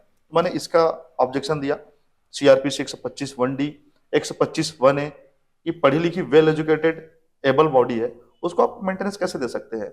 साथ में भारतीय संविधान की 7/6 101 का भी मैंने ऑब्जेक्शन दिया कि भाई उनको प्रमाणित करना है, बर्डन ऑफ प्रूफ तो पेटिशनर का। एक चीज और बताना चाहूंगा सर, मुझे कई बार ये सलाह मिलता था आपके ऊपर झूठे केस लगे हैं तो भैया प्रमाणित आपको करना है, आपको सबूत देना है कि आप निर्दोष हैं। जबकि मैंने आपसे जाना कि बर्डन ऑफ प्रूफ पेटिशनर का है, जिसने केस लगाया उसको सबूत देना है, हमारा बर्डन नहीं है। और इसके लिए आपने एक जजमेंट भी दिया था, एक औरंगाबाद का था, उसमें आदेश 16 नियम 1-2 कहता है कि माननीय कोर्ट जो है कभी भी प्रतिवादी को नहीं कह सकता कि आप अपना सबूत लाकर हमें दिखाइए, वादी पहले सबूत देगा अपना, वादी पहले सबूत देगा। यदि वादी सबूत नहीं दे रहा है तो प्रतिवादी यह कह सकता है कि भैया आप सबूत नहीं दे रहे, अब मैं अपना सबूत आपको दे रहा हूं। लेकिन जहां तक मैं उस जजमेंट को समझा, उस जजमेंट में यह कहा गया है कि मतलब माननीय न्यायालय जो है प्रतिवादी से पहले नहीं कहेगा कि आप बताइए आपका क्या सबूत है, आप निर्दोष है कि नहीं। तो भारतीय 7/6 101 का मैंने ऑब्जेक्शन दिया। साथ में मैंने उसमें ऑब्जेक्शन दिया सीआरपीसी की धारा 125(4) का, कि किस पर्याप्त कारण से आप पति को छोड़कर अलग रह रहे हैं। तो इन सब बातों का या तो कभी रिप्लाई नहीं आता, और रिप्लाई आता भी है आपत्ति का तो वो कथन आधारित रिप्लाई आता है, तो ये तो प्रमाणित कर रहा है कोई सबूत ही नहीं है। साथ में मैंने एक स्ट्रांग ऑब्जेक्शन ये भी दिया कि सर आप 421 सीआरपीसी की पालना कर लीजिए। वो शुरू से लगा दिया था अपन ने। ये ऑब्जेक्शन पहले 125 पे लगाया था, जब रिकवरी चालू हुई तब मैंने ऑब्जेक्शन दिया कि आप 421 सीआरपीसी की पालना कर लीजिए। तब मुझे जवाब मिला मौखिक तौर पर साहब से कि ये 421 सीआरपीसी मजिस्ट्रेट के लिए है, हम जज साहब है, मजिस्ट्रेट नहीं है। अच्छा, फिर मैंने आपको अपॉइंटमेंट लेके पूछा सर जज और मजिस्ट्रेट में अंतर क्या होता है, क्योंकि हम तो अनाड़ी आदमी है सर, हमें नहीं पता। जितना आपने हमको तर्कस दिया चलाने के लिए हम उतना ही चला सकते हैं, उसके आगे हमारा दिमाग काम नहीं करता। बेसिकली आपको मैं बता देता हूँ कि अभी तो कुछ जजमेंट्स इस साल जो पिछले 8-9 महीने से आ रहे हैं, उसमें आपको एक और चीज बता देता हूँ। असल में कोर्ट के पास सिर्फ इन केसेस के अंदर आपको एक्सपार्टी करना और फाइन लगाने तक का ही राइट है, और ये हाई कोर्ट्स ने जजमेंट दिए हैं। तो आप थोड़ी सी अपनी बेल्ट टाइट कर लीजिए, वक्त बदल रहा है, उसके हिसाब से आप चलना शुरू कर दीजिए। अब कानून ही समझा जाएगा कोर्ट्स के अंदर, अब नहीं, अब चल गया जितना चलना है। रिकवरी के लिए फिर कोर्ट ने आपके साथ किस तरह की 3 तरह की जातियां की? सर रिकवरी में तो ये हुआ सर, ऑब्जेक्शन के बाद फिर जो है उसमें गिरफ्तारी वारंट जारी किया गया सर, पुलिस को भेजा गया उसमें। और मेरी किस्मत थी सर, जिस दिन पुलिस मेरे घर आई या मेरे वर्क प्लेस में आई, उस दिन मैं ड्यूटी पे नहीं था, मेरी मुलाकात नहीं हुई पुलिस से। मैं सुना फोन पे कि अलर्ट मिल गया आई हुई है, हाँ अलर्ट मिल गया, यस करेक्ट। तो फिर मैंने उस आदेश को माननीय हाई कोर्ट में चैलेंज किया और मैंने स्टे भी लिया इस पर कि भाई आप रिकवरी के केस में सीधे तौर पर गिरफ्तारी जारी नहीं कर सकते, गिरफ्तारी वारंट सीधे तौर पर गिरफ्तारी करना गैर कानूनी है। इसके जजमेंट है, ऑनरेबल इलाहाबाद हाई कोर्ट के जजमेंट है, और हमारे छत्तीसगढ़ हाई कोर्ट का भी एक जजमेंट है 2022 का, जिसमें कहता है कि रिकवरी के लिए 125(3) और 421 सीआरपीसी 1 की आपको पालना करना पड़ेगा। इसके पालन किए बिना आप सीधे तौर पर गिरफ्तारी वारंट जारी नहीं कर सकते। तो उस आधार पर जो है मुझे स्टे भी मिल गया और उस समय मैं रिकवरी से भी बच गया। उसके बाद फिर जो है कुर्की या लेवी वारंट जारी किया गया। अब उसमें भी दिक्कत ये था कि वो पुलिस को ही दे गया, जो कि इलीगल था। भाई ऑनरेबल सुप्रीम कोर्ट का जजमेंट है, police doesn't have power to recover the money and police does not behave like a civil court in recovery of money. Police के पास तो धन बरामदी के लिए क्षेत्राधिकार और शक्ति ही नहीं है।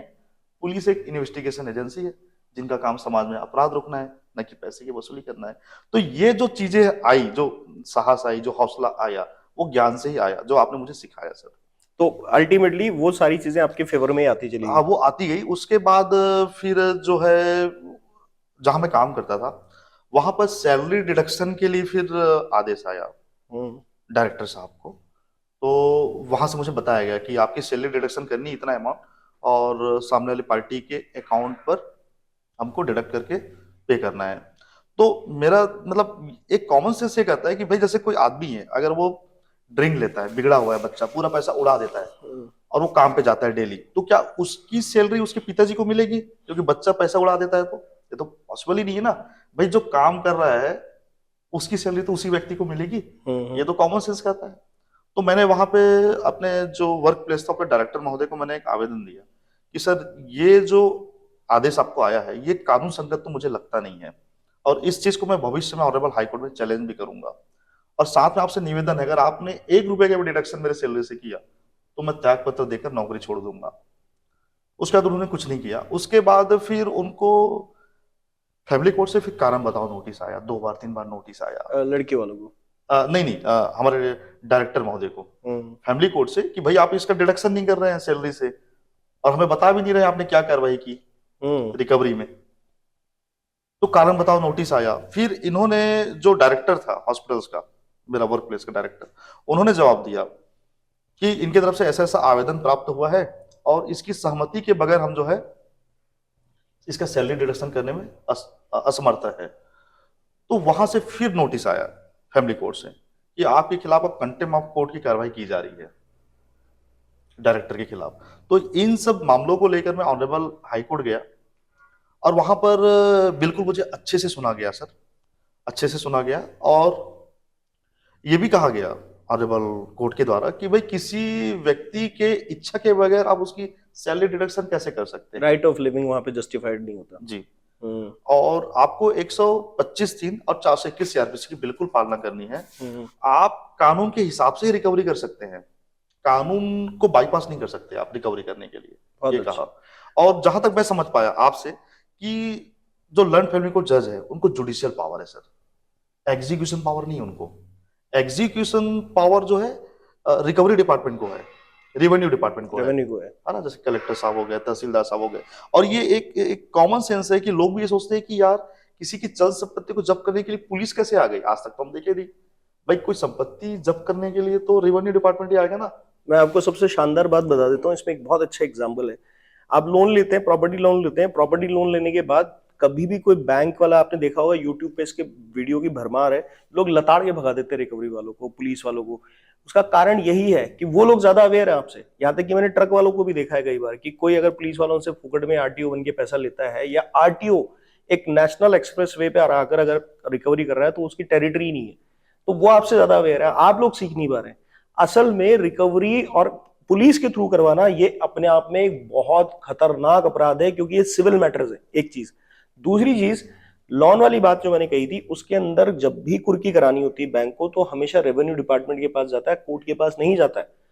वो अपना एग्रीमेंट जो है लोन का और बाकी सारे जो डॉक्यूमेंट, जरूरी डॉक्यूमेंट है, वो पार्टी के अगेंस्ट जाते हैं और वहां से ऑर्डर होता है कुर्की का। तब कलेक्टर की तरफ से रेवेन्यू डिपार्टमेंट को आदेश जारी होता है, रेवेन्यू डिपार्टमेंट आता है और कुर्की होती है। और कुर्की भी उतने ही पैसे की जा सकती है जितना पैसा, यानी पूरा मकान नहीं भेजा सकता, उसके लिए पूरा प्रॉपर्टी नहीं भेजा सकती। अगर आपका लोन का भी कोई किस्सा चला तो इसका ध्यान रखिएगा कि 1 करोड़ की प्रॉपर्टी है, रिकवरी है 5 लाख की, तो पूरी पार्ट, अभी जैसे सुप्रीम कोर्ट ने कई बार अभी इन दिनों बैक टू बैक इस तरह के जजमेंट दिए, उसके अंदर क्लियर कहा है कि अगर जितने का पैसा उतनी की कुर्की कराओ। और अब मैं आपको सबसे खतरनाक बात बता रहा हूं, प्रशांत जी के नाम मान लीजिए, या आप किसी का भी एग्जाम्पल लीजिए, मान लीजिए इनके नाम कोई प्रॉपर्टी नहीं है, तो मेंटेनेंस के आदेश भी खारिज हो जाते हैं।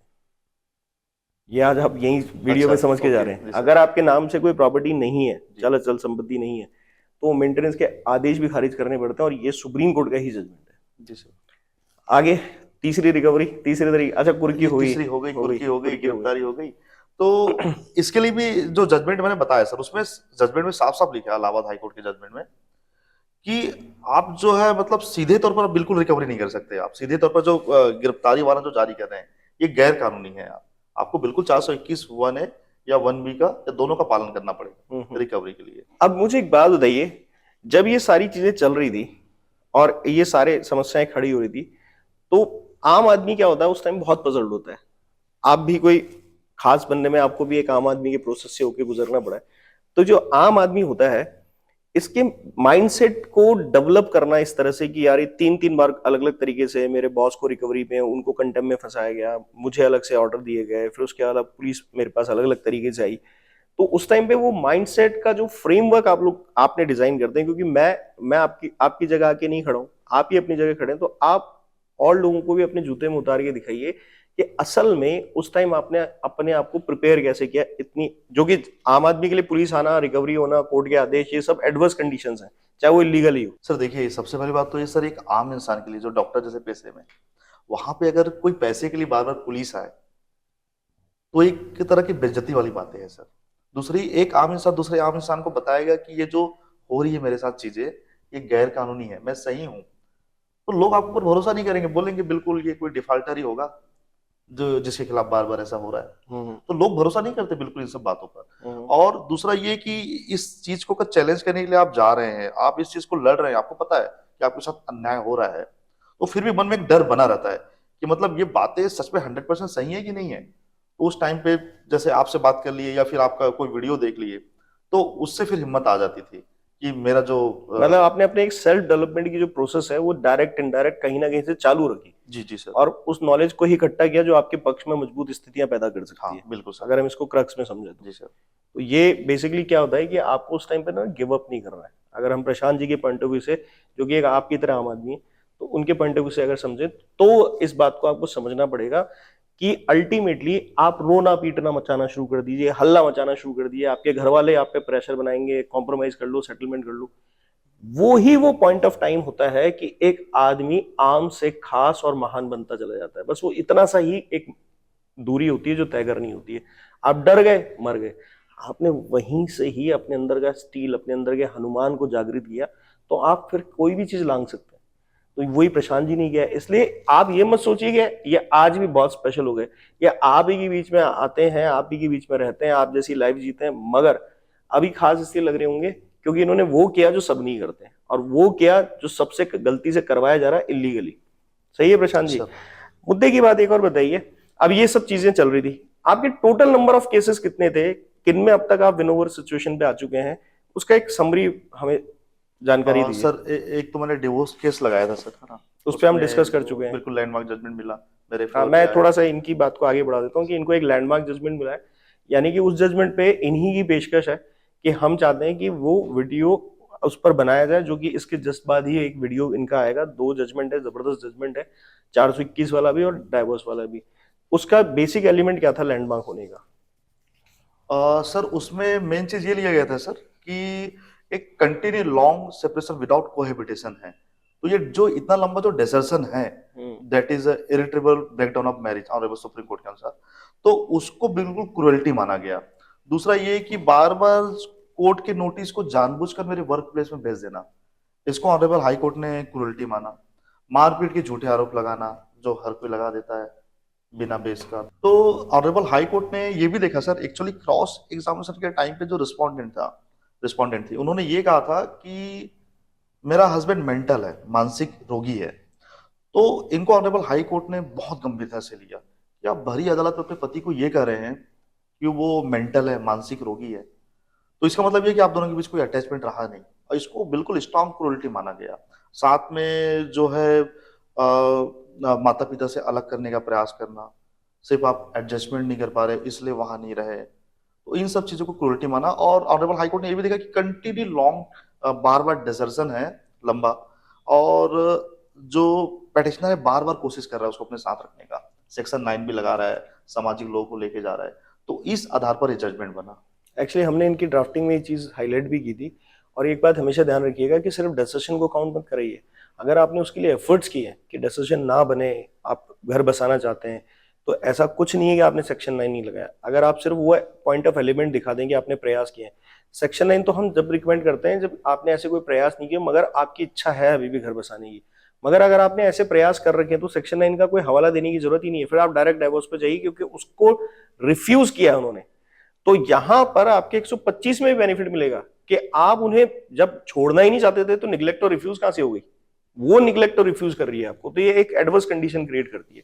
तो प्रशांत जी की ये चीजें जो है, इन्होंने इसको बहुत बारीकी से समझना शुरू किया।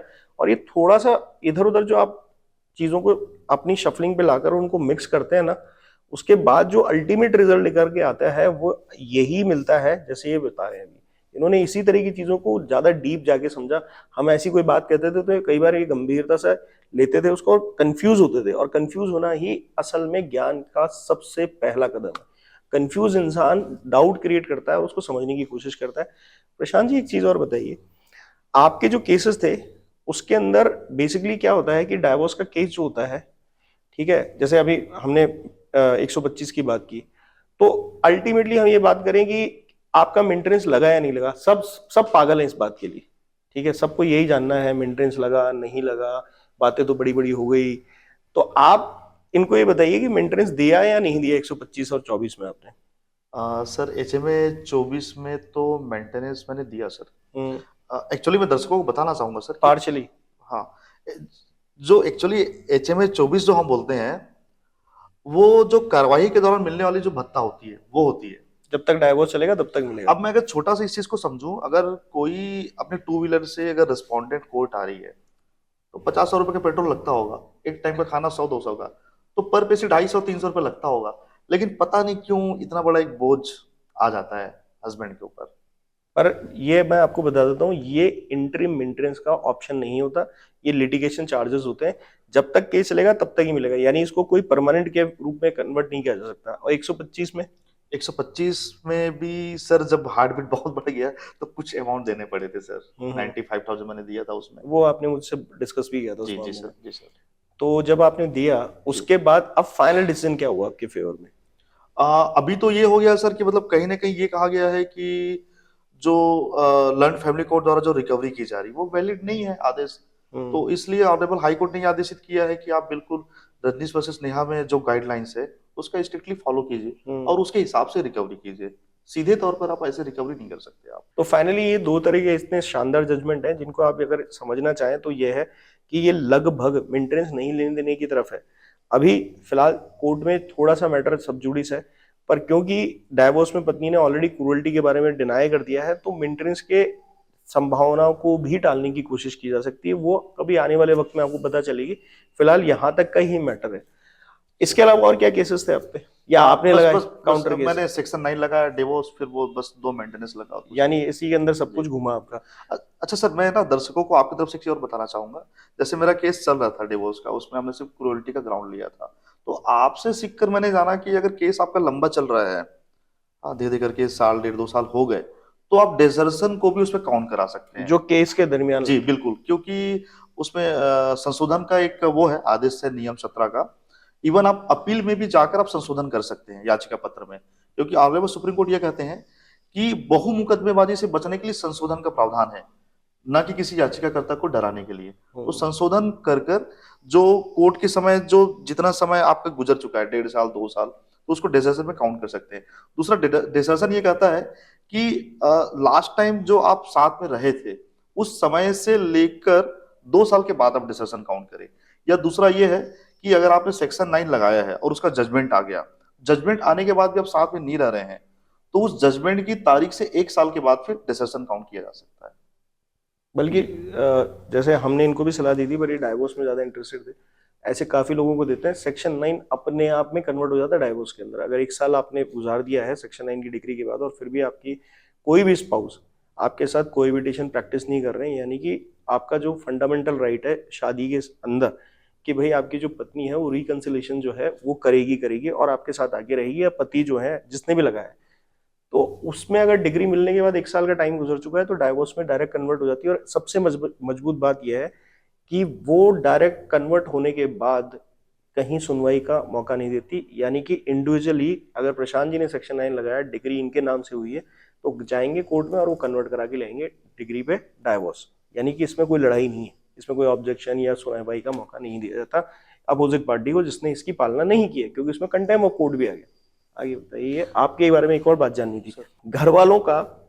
जब आपने केस, पहले हम इसी तरह से बात करते हैं, ये पार्टी इन पर्सन का ऑप्शन कैसे आया दिमाग में कि मतलब पार्टी पर्सन लड़ूंगा? क्योंकि मेरे पास तो आप बीच में पहले अपने वकील और सलाहकारों की बात करते हुए आते थे, फिर बाद में आके उनका फ्रस्ट्रेशन भी मुझ पर निकालते थे कि सर ये हुआ, ऐसे नहीं मानते वैसे नहीं मानते।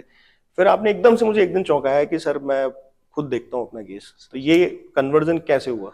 सर देखिए, पहले तो आपसे बहुत सारे मैंने एग्जांपल सुने थे सर। जैसे हम ना रेस्टोरेंट में बैठते हैं और एक पेमेंट कर दी उनको एक अमाउंट का, और हम वेट करते हैं भाई ये ले आओ, तो बिल्कुल थाली में सजा के ले आते हैं कुछ देर बाद। आपने बताया था कि ये जुडिशरी में अगर आप जा रहे हैं तो जुडिशरी वो चीज नहीं है, आपको खुद ही भिड़ना पड़ेगा। तो वहां जाने के बाद डिवोर्स केस लगाने के 2.5 साल बीत चुके थे, बीच में कोविड का भी समय आया, लेकिन 2.5 साल में कुछ ना नतीजा नहीं दिख रहा था कि परिणाम कहाँ है, फाइनल रिजल्ट क्या होने वाले हैं, कितने समय लगने वाले हैं, कितने पैसे लगने वाले हैं। और किसी से भी पूछो तो कोई ढंग का सलाह मिलता नहीं था सर। दूसरी बात ये थी कि जैसे इस चीज को लेकर आपकी बातें सुनकर जैसे अपील में भी जाते थे, तो वहां पर भी जो आप बोलते थे उस बात को कोई फेवर नहीं करता था। बोलते थे ऐसा बिल्कुल होता ही नहीं। हवा हवाई बातें मानते हाँ हैं। बिल्कुल। आपको भी लगता होगा कि यार जी ये जी आदमी जी शायद फेंकता ही जी। है। दूसरा ये, जैसे कई बार किसी को दो ऑनरेबल हाई कोर्ट में केस लगाने के लिए, तो ऐसा मेरे साथ हुआ है कि केस लगा दिए और बस 5 सेकंड में केस निपट गया। मैं पूछा भाई ऐसा क्यों हो गया, तो बोले मैं आपको बाद में बताता हूँ। तो बाद में मुझे समझ में आया सर कि 125 को भाई आपको क्रिमिनल रीजन में 482 में लगाना है। अब सामने वाला उसको जाके लगा रहा है रिट पिटिशन में, तो भाई मैं तो सिविल अनपढ़ रिट आदमी हूँ। पिटिशन में। यस, तो मैं क्या समझूंगा उस चीज को, तो मेरा तो घाटा ही हो गया ना उसमें। हम्म। दूसरी बात, कई कई बार ऐसा होता था सर कि मुझे बोला जाता था कि आपका केस लगा दिए हमने, आपकी बात ऐसे ऐसे अच्छे से रख चुके हैं हम बात, लेकिन अगले दिन हमको पता चलता था कि वो तो उस केस पे खड़ा ही नहीं हुआ था, हमारी बारी ही नहीं आई, हम्म। है ना। और इधर भी ऐसा होता था कि जैसे किसी से सलाह लो, तो प्रॉपर मतलब उस तरह की गाइडेंस नहीं मिल पाती थी। जो इन डेप्थ बात होती है जी सब, ज्यादातर जो बातें आपके साथ हुई होगी, ज्यादातर जो मेरा एक्सपीरियंस जी और भी लोगों का रहा है कि वो दो ही बातें करते हैं। या तो आप जाकर खुद अपना केस लड़ लो, जी या आप हमारे जितना नहीं जानते, जी आपको आप हमें नहीं सिखा जी सकते। दो आर्ग्यूमेंट तो हमेशा जिंदा रहते जी हैं, उसके अलावा तो काफी कुछ होता है, पर जी। ये मोटा मोटी होता है। आपने भी फेस किया ऐसा? बिल्कुल फेस किया सर, बिल्कुल होता है, अफवाह है, बिल्कुल है। हम्म। और फिर आपसे फिर मैंने जाना सर कि सेक्शन 13 का एप्लीकेशन लगा सकते हैं, और वहां पे तो बिल्कुल न्याय मित्र होते हैं, अपना केस तो खुद ही लड़ना चाहिए फैमिली कोर्ट में। तो हम्म। ये चीजें सब आपसे सीखा था सर। तो ये सब होने के बाद और स्टडी करने के बाद मुझे लगा सर कि मैं अपना केस खुद लड़ सकता हूँ। दूसरी सबसे बड़ी बात यह है कि अपना जो केस होता है आदमी को ज्यादा अच्छे से पता है, अपनी बातें आप अच्छे से बता सकते हैं, आपको पता है क्या एविडेंस है, क्या चीज नहीं हुआ था। तो इस हिसाब से मुझे लगा सर कि केस खुद अपना लड़ना चाहिए करके। अच्छा, मैं कुछ चीजें आपको और बताता हूँ। एक्चुअली ये तो हम आपस में वैसे ही डिस्कस करते रहते हैं, तो ये हमारे बीच में हुआ है, तो इनको भी पता नहीं है कि ये सवाल आ सकता है। ठीक है, तो वही चीज़ ऐसी थी कि प्रशांत जी क्या है, जब डिस्कशन करने आते थे तो ये रेलगाड़ी चलाते थे डिस्कशन के अंदर, और मेरा इंटेंशन ये हमेशा रहता है कि आप चाहे 15 मिनट का अपॉइंटमेंट ले रहे हो, तो मुझसे सब कुछ जानो। मतलब आपने अगर एक सवाल पूछा है तो उससे रिलेटेड जितना भी सब कुछ है मैं आपको पूरा दूंगा, मेरे से जितना मैक्सिमम उसमें हो सकता है। तो मैं ये फर्क नहीं डालता कि हाँ भाई ठीक है इसका टाइम स्पेंड करना है, हूँ हाँ करके सुना देना नहीं। अपना तो ये है कि आधा तुम बोलो आधा हम बोलेंगे, और बीच में नहीं बोलेंगे, पूरा समझाएंगे आपको। तो ये कैसे, ये एक्सपीरियंस थोड़ा शेयर सर कीजिए, थोड़ा इसमें ये होता था कॉमेडी भी हो कि जाएगी मेरे लोगों पास के। इतनी सारे 14-15 या 20-25 सवालों की लिस्ट रहती थी, मैं हम्म। धड़ाधड़ आपसे सवाल करता था। आप बोलते थे यार आप ट्रेन चला रहे हो, थोड़ा सा रुक जाओ, मुझे सोचने दो, बताने तो दो मुझे। हम्म। एक सवाल आपका खत्म नहीं हुआ, दूसरा सवाल लाके तैयार कर देते हो। तो ऐसे मेरे को डांटते थे आप। कई बार तो ये बोले मेरे को आप कि यार आप काउंसलिंग लेने आए हो कि काउंसलिंग देने आए हो। हम्म। मैं आपको बोलता हूँ ऐसा ऐसा करो, और आप बोलते नहीं मैं ऐसा नहीं ऐसा करूंगा। तो ये मुझे बोलते थे आप कि यार आप मुझसे सीखने आए हो कि मुझे सिखाने आए हो। तो ये चीजें होती होता थी। क्या है इसमें, मतलब वो ठीक है, वो एक ऐसी इंटेंस सिचुएशन होती है, तब उस टाइम पे ना आप भी चाहते हैं कि मैं कुछ पढ़ के आया हूं तो वो कर ले, पर क्या होता है कि हमें पता होता है कि उसमें फिल्टर्स लगाने कहाँ पर है, तो वो जरूरी चीज नहीं है। तो कभी कभी आपको लगता है कि आप बाहर से बहुत सारा इनपुट इकट्ठा कर लेते हैं, तो आप बहुत सारा कंफ्यूजन क्रिएट कर लेते हैं। तो हमारा काम होता है या तो उसको डायरेक्ट मना कर दे कि इस पर डिस्कशन मत करो। अब प्रशांत जी के साथ ये होता था कि कभी लगता था कि मैंने जो अपना बिलीफ सिस्टम क्रिएट कर लिया है वो सुन तो लो। अब वो किस लिए सुने, क्योंकि पता है कि स्टैब्लिश रूल ऑफ लॉ उसके लिए अलाउ नहीं करता। जो असल में कानून की परिभाषा है वो उसको अलाउ नहीं करती है कि भाई उसके अंदर उसके फ्रेमवर्क में फिट हो। पर हाँ, वक्त के साथ इन्होंने बहुत मेच्योरिटी दिखाई। वक्त के साथ हमारे इस बीच में जो संवाद था वो बेसिकली गहराई ले गया, थोड़े में ज्यादा समझना, और यही नतीजा है कि इन्होंने बड़ी फास्ट अपनी चीजों को है ना सही किया। असल में आपको ईमानदारी से आज बात बताता हूँ, क्योंकि ये बहुत रेगुलर थे मेरे पास, तो मेरे को एक बात समझ में आई कि ज्यादा नहीं, 1 साल इन्होंने समझने में लगाया और 1 साल के अंदर केस खत्म कराया। हाँ बिल्कुल सर। ज्यादा तो आपकी स्टडी रही है 1 साल, जी तो जी कि जी आप समझते रहे, कई बार प्रयास किया, फिर छोड़ दिया, जी फिर समझने की कोशिश की, फिर कभी और देखिए प्रोफेशनल मजबूरियां भी होती है, हर इंसान की, काम धंधा भी करेगा। कई बार ऐसा होता है कि अब डॉक्टर जैसी जॉब है और वो भी प्राइवेट में है, तो वो चीजें बहुत ज्यादा कई बार एकदम से सारा ध्यान, ऐसा ही होता होगा, बिल्कुल सर, बिल्कुल बिल्कुल आपका पूरा ध्यान आकर्षित कर लेती होगी अपनी जॉब की, भैया अब मेरे को टाइम दो, सब छोड़ दो। बिल्कुल। तो ये टफनेस कैसे आपने जो है ना अपने अंदर डेवलप की कि मैं अपनी प्रोफेशनल लाइफ से भी एडजस्ट करूंगा, और इधर मैं ना अपने केसेस को भी बहुत इतने अच्छे तरीके से डील करके और जल्दी से निकलूंगा। सर देखिए, मैंने ना आपसे दो चीज सुन रखी थी। पहला तो आपने कहा था कि जो मेट्रोमिनल जो केसेस होते हैं वो एक मॉस्किटो बाइट की जैसा है। दूसरा आपने कहा था कि अगर आप अच्छे से भिड़ गए तो 6-8 महीने में आप केस निपटा लोगे, नहीं तो ऐसे लंबे घिसते रहोगे। चप्पल घिसते रहोगे। तो उसको थोड़ा सा प्रैक्टिकल सिचुएशन को देखिए, कैसे आपने जॉब को एडजस्ट किया, कैसे आप केस एडजस्ट कर रहे थे? सर, इसमें तो सर मैं अपने कलीग को भी धन्यवाद दूंगा सर। मैं कई बार लेट लतीफ़ी होता था जॉब पे, तो वो लोग मुझे सपोर्ट करते थे। वो, और शुरुआती दौर पे तो मैं किसी को बताया नहीं था कि मेरा मैटर क्या चल रहा है, लेकिन समय के साथ तो उनको पता चल गया। तो मेरे जो कलीग थे उनका भी मतलब मेरा सपोर्ट था, सहानुभूति दिखाते थे, तो उससे मुझे बड़ा सपोर्ट मिल गया। और फिर छुट्टी ले लेके फिर जाना पड़ता था। तो तकलीफ तो बहुत होता है सर दोनों चीज मैनेज करने में। और आदमी मेंटली भी मतलब स्ट्रांग रहना पड़ता है, दिमाग उधर ही लगा हुआ है क्या होगा ऐसे करके। घर में भी लोग, पापा मम्मी समझाते थे कि चलो, आदमी का हर दिन हर समय एक बराबर नहीं रहता। आपका यदि ये वाला समय खराब है तो आपके जॉब, आपके दोस्त, आपके कलीग अच्छे हैं जो आपको सपोर्ट करते हैं। आपके दोस्त और आपके रिश्तेदारों के लिए ही मेरा एक पर्सनल सवाल है। जब आपने शुरुआत की इस पागलपन की, जो एक हमेशा सोसाइटी यही कहती है आप सर, पागल हो चुके हो, आप अपना केस लड़ रहे हो, वकील का काम है, आपका नहीं है, तो उस सिचुएशन में, उस माहौल से और अब यहाँ आने में कितना आप अपने आसपास के एनवायरनमेंट, अपने आसपास के रिश्तेदार, अड़ोसी पड़ोसी, दोस्त, माता पिता, पेरेंट्स जो भी हैं, उनकी थॉट प्रोसेस में और आज की थॉट प्रोसेस में कितना फर्क महसूस कर रहे हो? एक सवाल। दूसरा सवाल ये है कि अगर उनका थॉट चेंज हुआ है, ठीक है ना, या नहीं हुआ है, उनके कारण क्या है? मजबूत कारण बताइएगा। अब मजबूत कारण तो यही है सर कि जो आप पहले बोलते थे, हमको लगता था ये बातें हवा हवाई है, या ऐसा लगता था कि हम सपनों में जी रहे हैं, या सपनों में हम सक्सेस हासिल कर रहे हैं सपना देखकर। लेकिन वो सच में चरितार्थ हो गया तो लगता है कि नहीं, बंदे में दम तो है। और दूसरी सबसे बड़ी बात और महत्वपूर्ण बात यह है कि जो चीजें मैंने आपसे सीखी वो सिर्फ आपसे सीखी, आपके चैनल ने मुझे बताया। इससे पहले किसी ने नहीं बताया मुझे। मुझे तो बिल्कुल भी जानकारी नहीं थी कि भारतीय संविधान का अनुच्छेद 21 ये कहता है स्पीडी ट्रायल का भी कोई प्रावधान है, या कानूनों में लिखा है कि केस का निपटारा बिल्कुल इतने दिनों में होना है। जो मैंने पहले डिस्कस किया, साथ में जैसे आपके द्वारा मुझे सुनने को मिला कि आपके विरुद्ध कुछ झूठे केस लग गए हैं, तो उसमें एविडेंस तो होने चाहिए। विदाउट एविडेंस केस कैसे चलेगा, क्रिमिनल केस? लेकिन हम लोग जो रहते हैं सिर्फ केस लग गया उससे ही डर जाते हैं, समाज डर जाता है। तो आपकी बातों से बिल्कुल इसमें प्रभाव पड़ा सर।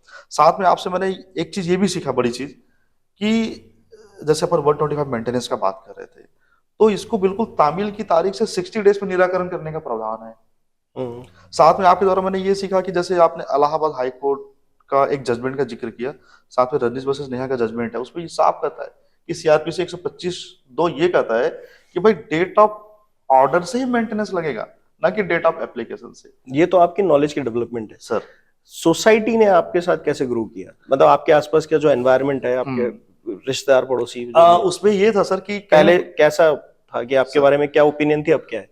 पहले तो यही मतलब एक था कि मतलब अपना समय बर्बाद क्यों कर रहा है ये सब चीजों पर, है ना? जो बाकी लोग करते हैं वैसे ही कर लो, कंप्रोमाइज। लेकिन अंतरात्मा जो है एक था कि नहीं, मुझे तो लड़ना ही है। और आपकी बातें का मैं जैसे जिक्र कहीं करता था तो बिल्कुल ये बोलते थे कि इसके ऊपर भरोसा कैसे कर रहा है, इसको तो जानता ही नहीं है। एक मोबाइल नंबर है और एक चैनल है, अगर दोनों बंद हो जाते इसको तो जानता ही नहीं, तो इनके ऊपर भरोसा कैसे कर सकता है ऐसे आंख बंद करके, अंधविश्वास के जैसे। तो ये बिल्कुल लोगों का जो सोच था कि आप इस पर एकदम आंख बंद करके भरोसा मत करो, इसकी सारी बातें मत मानो, पता नहीं आपके ऊपर क्या हो जाएगा। और घर में भी बोलते थे कि बिल्कुल, कि वो सिर्फ तुमको हौसला देता है, भड़का देता है और भड़का के चला जाता है।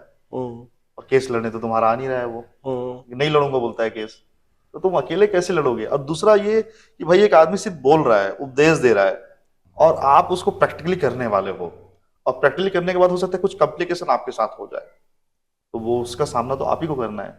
तो बिल्कुल ये थॉट्स तो थे। आज क्या स्थिति है? आज बिल्कुल ये स्थिति है सर कि मतलब जो पहले आप बोले थे वो सच हो गया, तो लोगों को लगता है कि नहीं नहीं वो सही कहा था। अब बिल्कुल कानून में यही परिभाषा है, शायद ऐसे ही पुराने कोई लैंडमार्क जजमेंट आए भी होंगे। अब समाज को आपके केस लड़ने के तरीके से, आपके जज्बे से, आपको लगता है कि जो आसपास के 10 आदमी भी आपके हैं, उनकी एक हल्की सी थॉट प्रोसेस में कुछ फर्क महसूस होता है? अब उनको कॉन्फिडेंस आता है कि असल में कानून कितना खूबसूरत है? क्या अब बिलीफ क्रिएट हुआ जो इनको नहीं था विश्वास? बिल्कुल सर, ये तो लोगों में बिल्कुल कॉन्फिडेंस आ रहा है, ये सब चीजें ये मैसेजिंग आपका जो है प्रॉपर डिलीवर हो रहा है लोगों तक, संदेश जा रहा है लोगों में। तो ये कॉन्फिडेंस आ रहा है कि भाई कानून को तो कम से कम गाली मत दो, कानून तो बहुत अच्छा कानून अच्छा है। ये हमारी कमजोरी है कि हम उस चीज को पढ़ नहीं पाते, पुराने लैंडमार्क जजमेंट का स्टडी नहीं कर पाते, हमको पता ही नहीं है, एक जो परिपाटी बनी है बस उसी में आग बन करके चलना है।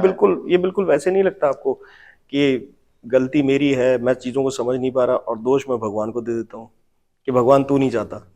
बिल्कुल सर, हो सकता है। इसलिए मैं कुछ देर पहले बोला था सर हम्म। कि कोई भी युद्ध जीतने के पहले हमको ज्ञान की आवश्यकता है, गुरु की आवश्यकता हम्म। है ना, तो एक संदेश देने वाले व्यक्ति की आवश्यकता है, तो इसलिए मैंने आपका जिक्र किया था सर। अच्छा प्रशांत जी, ये एक सिचुएशन आपके ड्राफ्टिंग की और ये सब चीजें जो है ना, आपने उसको पढ़ा, देखा, समझा। एक आम आदमी जो होता है ना, उसके अंदर एक है ना डेवलपमेंट आता है, पढ़ना, समझना, फिर उसको उसके अंदर कंफ्यूजन होना। तो अगर कोई नया बंदा आज स्टार्ट करना चाहे, तो आप अपने एक्सपीरियंस से उसे कैसे समझा सकते हो कि वो क्या, आज भी देखिए क्या होता है, कोई लोग सोचते हैं अरे ये तो डॉक्टर है, ये तो वैसे ही पढ़ने में अच्छे होंगे, अरे इन्होंने क्या है, इन्होंने लगातार काम किया तो हो गया होगा, कुछ किस्मत बैठ गई होगी। तो क्या सच में किस्मत का दावा है? पहले तो इसका जवाब दीजिए, क्योंकि आधे से ज्यादा हिंदुस्तान में जैसे ही कोई आदमी हीरो बनता है ना, उसके साथ सबसे पहले उस बेचारे की है ना मेहनत तो देखते नहीं है, जी और किस्मत के नाम की पुताई करके और उसकी मेहनत की ऐसी की तैसी कर देते हैं। क्या आपने टांगे नहीं तुड़वाई? क्या आपके है ना जख्म और चोट नहीं है? तो वो भी डिस्कस कीजिए कि लिटरली क्या ऐसे ही हो जाता है कि मक्खन की तरह कि हाँ नहीं बस नहीं आप डॉक्टर हैं, आप प्रिविलेज्ड हैं, या आपके पास और भी सारी अपॉर्चुनिटीज हैं, वो फेवरेबल हो गई? नहीं, बिल्कुल नहीं सर, ऐसा तो बिल्कुल नहीं, लक के भरोसे तो नहीं था। मेहनत आदमी को करना ही पड़ता है, बिल्कुल पढ़ाई करनी पड़ती है। और आपसे पढ़ने में बार बार ये चीजें आप चीख चीख कर मुझे बोलते थे कि भाई पढ़ो, पढ़ लिया करो, आप पढ़ते क्यों नहीं हो? तो आपके कहने पर मैंने 2 किताब भी खरीदी सर, हिंदू मैरिज एक्ट 1955 की किताब ली, और साथ में एक सीआरपीसी दंड प्रक्रिया संहिता है उसकी किताब मैंने ली। तो मैं लोग दर्शकों को यही कहना चाहूंगा कि बिल्कुल आप स्टडी कीजिए अपने केस से रिलेटेड, राहुल सर का वीडियो देखिए, सर का अपॉइंट, मैं सर का कोई प्रमोशन नहीं कर रहा हूँ, लेकिन मुझे जो अच्छा लगा मैं उसकी बात कर रहा हूँ। अच्छा, ये तो जो मेहनत मेहनत आप कहते हो, ये मेहनत क्या 10th के बोर्ड की तरह होती है कि दिन रात लगे रहो, 12-12 घंटे पढ़ो, यूपीएससी के नहीं एग्जाम नहीं जैसी नहीं होती नहीं है? तो नहीं, किस लेवल की मेहनत होती है? आप जहां पे फंस रहे हैं, अपनी काम की चीज है, उस चीज की आप पहले तो किताब ले लो। यानी आप ये कहना चाह रहे हैं, ये डेट आ रही है, जी इसके हिसाब से घंटा 2 घंटा कभी भी हफ्ते 10 दिन में निकाल के देख लिया, बिल्कुल, बस इतना ही चाहिए ना? उस पे स्टडी कर ले और उससे संबंधित कोई जजमेंट है क्या, उसका स्टडी कर ले, और बस दोनों मिला के फिर। यानी मतलब जो मेहनत वर्ड है, जैसे ही लोग मेहनत वर्ड सुनते हैं ना प्रशांत जी, ये मैं जी आपसे जी दिल से शेयर कर रहा हूँ, आधे से ज्यादा लोगों को हिंदुस्तान में पता है क्या लगता है कि हिमालय पर्वत उठा के अरावली की जगह फिट कर रहे हैं। नहीं नहीं क्योंकि मुद्दा आजकल ये चल रहा है तो मैंने डिस्कस कर लिया। सर, जैसे आपने भी कहा, तो जैसे मुझे शुरू में मुझे भी डर था, मेरी इंग्लिश इतनी अच्छी स्ट्रांग नहीं है, आपसे कई बार मैं डिस्कस करता था, तो जैसे ऑनरेबल हाई कोर्ट में मुझे जाके बहस करना है, तो वहां पे मुझे बताया कि बिल्कुल नहीं, आपको जो भाषा आती है आप उस भाषा में बहस कीजिए, बस आप झूठ मत बोलना, और जो कानून में जो परिभाषा है उसमें ही बात करना, उससे बाहर मत जाना, तो बिल्कुल आपकी बात सुनी जाएगी। आप फैक्ट्स पे बात कीजिए, ग्राउंड्स पे बात कीजिए, कानून पे बात कीजिए, एविडेंस पे बात कीजिए, आप बिल्कुल हिंदी में बहस कीजिए, तो मेहनत वर्ड कुछ ज्यादा कॉम्प्लिकेटेड नहीं भी नहीं है, बिल्कुल नहीं। मतलब मेहनत का मतलब ठीक ठाक सी मेहनत, बहुत आप ज्यादा नहीं, अपने केस से रिलेटेड स्टडी कीजिए, वो भी टाइम टू टाइम, जैसा टाइम टू टाइम, जैसे बिल्कुल केस चल रहा है। जी। यानी ऐसा नहीं है कि अपने को कोई पूरी सीआरपीसी घोट के पी जानी है, या कोई पूरा एचएमए आज भी आपको जो काम की चीजें वही पता है, बिल्कुल, वो जैसे उससे सेक्शन 9, सेक्शन 10, 6-7 सेक्शन पढ़े। सेक्शन 11 एचएमए के हो गए, और एचएमए के 21 भी सब सेक्शन 2 और 3, जिसकी बात मैं बार बार करता हूँ। सीआरपीसी के 125 1D अच्छे से पढ़ लो, 125 2 अच्छे से पढ़ लो, date of order not date of application, अगर डेट ऑफ एप्लीकेशन है और आधे से अगर साइलेंट है, तो भाई वो डेट ऑफ ऑर्डर से ही एप्लीकेबल होगा। ये जजमेंट अगर दर्शक हमारे पढ़ेंगे तो वो क्लियर हो पाएगा। मतलब कोई हार्डकोर प्रिपरेशन नहीं बिल्कुल है, चलते फिरते जो कर ले आदमी, जी जितना टाइम जी मिल जाए, रोटी जी खाना खाने जी जितना, जी। बस इसमें काम हो जाता लेकिन एक चीज मैं कहूंगा, जैसे मुझे भी स्टार्टिंग में लगता था सर कि कानून किताब ना बहुत मतलब हैवी होगा, मैं पढ़ नहीं पाऊंगा, मुझे क्या समझ में आएगा, थोड़ी से आपने एक वर्ड यूज किया था, क्लिष्ट है, मतलब समझ में नहीं आता एक बार, जैसे 125 3 ही पढ़े, लोग बोलते हैं आप 125 3 तो पढ़ो, बार बार 125 1D पढ़ते हो और 125 4 में पहुंच जाते हो, 3 भूल जाते हो पढ़ना, ऐसा है। लोग मुझे बोलते थे। तो 125 3 भी पढ़ो तो उसको 10 बार पढ़ लो, तो कई बार चीजें समझ में नहीं आती, एकदम छोटा सा लिखा है। लेवी ऑफ फाइन और ये सब जुर्माने लगाने के तरीके, चीजें। अब जुर्माना लगाने का तरीका आपको बताएगा सीआरपीसी 421, तो थोड़ा सा कई बार हो जाता है कि चीजें समझ में नहीं आती, तो उसके लिए तो फिर बिल्कुल गाइडेंस तो चाहिए फिर आपकी। हाँ मतलब आपने मिक्स कर लिया, खुद जी ने पढ़ा, इधर हमसे सलाह ली, जहां डाउट आया वो क्लियर किया, तो आप धीरे धीरे उस तरह से चढ़ते गए। और मैं हाँ सर एक चीज और कहना चाहूंगा कि बिल्कुल राहुल सर जो बोलते हैं, दर्शक हमारे बिल्कुल ना पॉजिटिव चीज पर ही सोचे, निगेटिव पर फोकस ना करें, निगेटिव तो बिल्कुल डराने के लिए है, आप पॉजिटिव पे ही सोचे, पॉजिटिव बने रहे, अच्छी सोच रखे, बिल्कुल अच्छा ही होगा। अगर आपने कोई इनसे गलत भी नहीं बहुत किया बहस तो। हुई है कई बार, जी नेगेटिव सर, माइंडसेट जी सर। एक दो बार इन्होंने गिव अप भी किया था, मुझे याद नहीं आ रहा, पर एक दो इंस्टेंट ऐसे हुए थे कि उन्होंने कहा सर अब बहुत हो गया, मेरे से तो नहीं किया जा रहा। हाँ सर। तब हमारे बीच में बहस हुई थी। आपका एक डाइवोर्स का केस है, ठीक है, अब वो किस स्टेज पे है, फाइनल उसके अंदर क्या चल रहा है, और आपने अब तक उसके अंदर अपने लिए कितनी, अपने फेवर में कितनी कंडीशन बना ली, या क्या एडवर्सिटीज है, वो तीनों चीजें आप बताइए, और अब तक आप किस स्टेज पे हैं। जी जी जी सर। सर जो डाइवोर्स केस मैंने क्रूरल्टी के ग्राउंड्स पे लगाया था सितंबर 2019 में, फैमिली कोर्ट में। तो वो जो है सितंबर 2023 में वो डिसमिस हो गया सर, वहां से मेरा केस खारिज हो गया। मेरे फेवर में केस नहीं आया। उसमें जो है माननीय कुटुंब न्यायालय को उसमें ये आदेश आया कि क्रूरता जो है इतनी गंभीर होनी चाहिए कि दोनों का आपस में रहना असंभव हो जाए, एक दूसरे को जान का खतरा हो, तो इस तरह से क्रूरल्टी होनी चाहिए। और कुछ जजमेंट को उसमें सहारा लिया गया था। उस उसी आधार पर जो है क्रूरता के ग्राउंड पर डिवोर्स दिया जा सकता है। मेरे केस में ये लिखा गया था ऑर्डर में कि मतलब इन दोनों के बीच वैचारिक मतभेद है, पेटिशनर रिस्पोंडेंट के बीच। रिस्पोंडेंट जो है अपनी शिक्षा का उपयोग करते हुए जॉब करना चाहती है, जबकि पेटिशनर जो है अपने फैमिली के साथ उनको रखना चाहता है। तो दोनों में ऐसी कोई बहुत बड़ी चीज नहीं है, ओनली वैचारिक मतभेद है, इसलिए उस केस को खारिज कर दिया गया। तो ये सब मामले को, जैसे कि मैंने बताया पहले आपसे, ड्राफ्टिंग करा के फिर ऑनरेबल हाई कोर्ट लेके गया मैं। तो वहां पर ऑनरेबल हाई कोर्ट ने बहुत गंभीरता से लिया इस मामले को कि भाई कोई भी दो व्यक्ति है, उनके बीच वैचारिक मतभेद तो होगा ही होगा, और वैचारिक मतभेद होगा उसके चलते आप अलग रह रहे हैं, तो ये तो अपने आप में ही क्रूरल्टी है। मतलब आप बिना किसी पर्याप्त कारण के अलग रह रहे हैं, वो भी इतने लंबे समय से। तो वहां से तो फिर डिवोर्स हो गया सर, फिर हाई कोर्ट से। जी सर। डिवोर्स करंट हो गया। मुझे जहां तक याद है, पिछले दिनों, इन्हीं दिनों में, करीब नवंबर दिसंबर के सर सर सर, आसपास बिल्कुल मुझे बिल्कुल आपने सर कॉल सर। किया था, जी तो जी मैं, सर। सर। आपको आवाज इसलिए नहीं आ रही थी क्योंकि मैं बहुत खुले में घूम रहा था, बहुत जी ठंडी हवाएं चल जी रही थी। जी तो सर। मैं आपको बता दूं कि मुझे ये भी याद है कि इन्होंने मुझे एकदम से बहुत लंबे टाइम बाद कॉल किया, तो मैं एक बार पहचान भी नहीं पाया था, तो उन्होंने रिकॉल कराया था, सर प्रशांत झा बोल रहा हूँ। तो मुझे अभी वो वक्त याद है, क्योंकि मेरे भी गूज बम्स आ गए थे कि एक आदमी ने इतने कम टाइम में, क्योंकि सिर्फ इन्होंने अपील, शायद 6 महीने या 4 महीने चला था आपका केस। नहीं सर, एक्चुअली केस तो वहां पे साल भर चला सर। हम्म। उसमें क्या हुआ सर, मुझे ऑनरेबल हाई कोर्ट द्वारा पेपर बुक बनाने का आदेश हुआ, जैसे कि आपको पहले बताया था। पेपर बुक तो बहुत जल्दी ही सब तैयार हो गया, और मेरा जो केस था फाइनल हियरिंग स्टेज पे आ गया था, लगभग केस लगाने के 6 से 8 महीने बाद।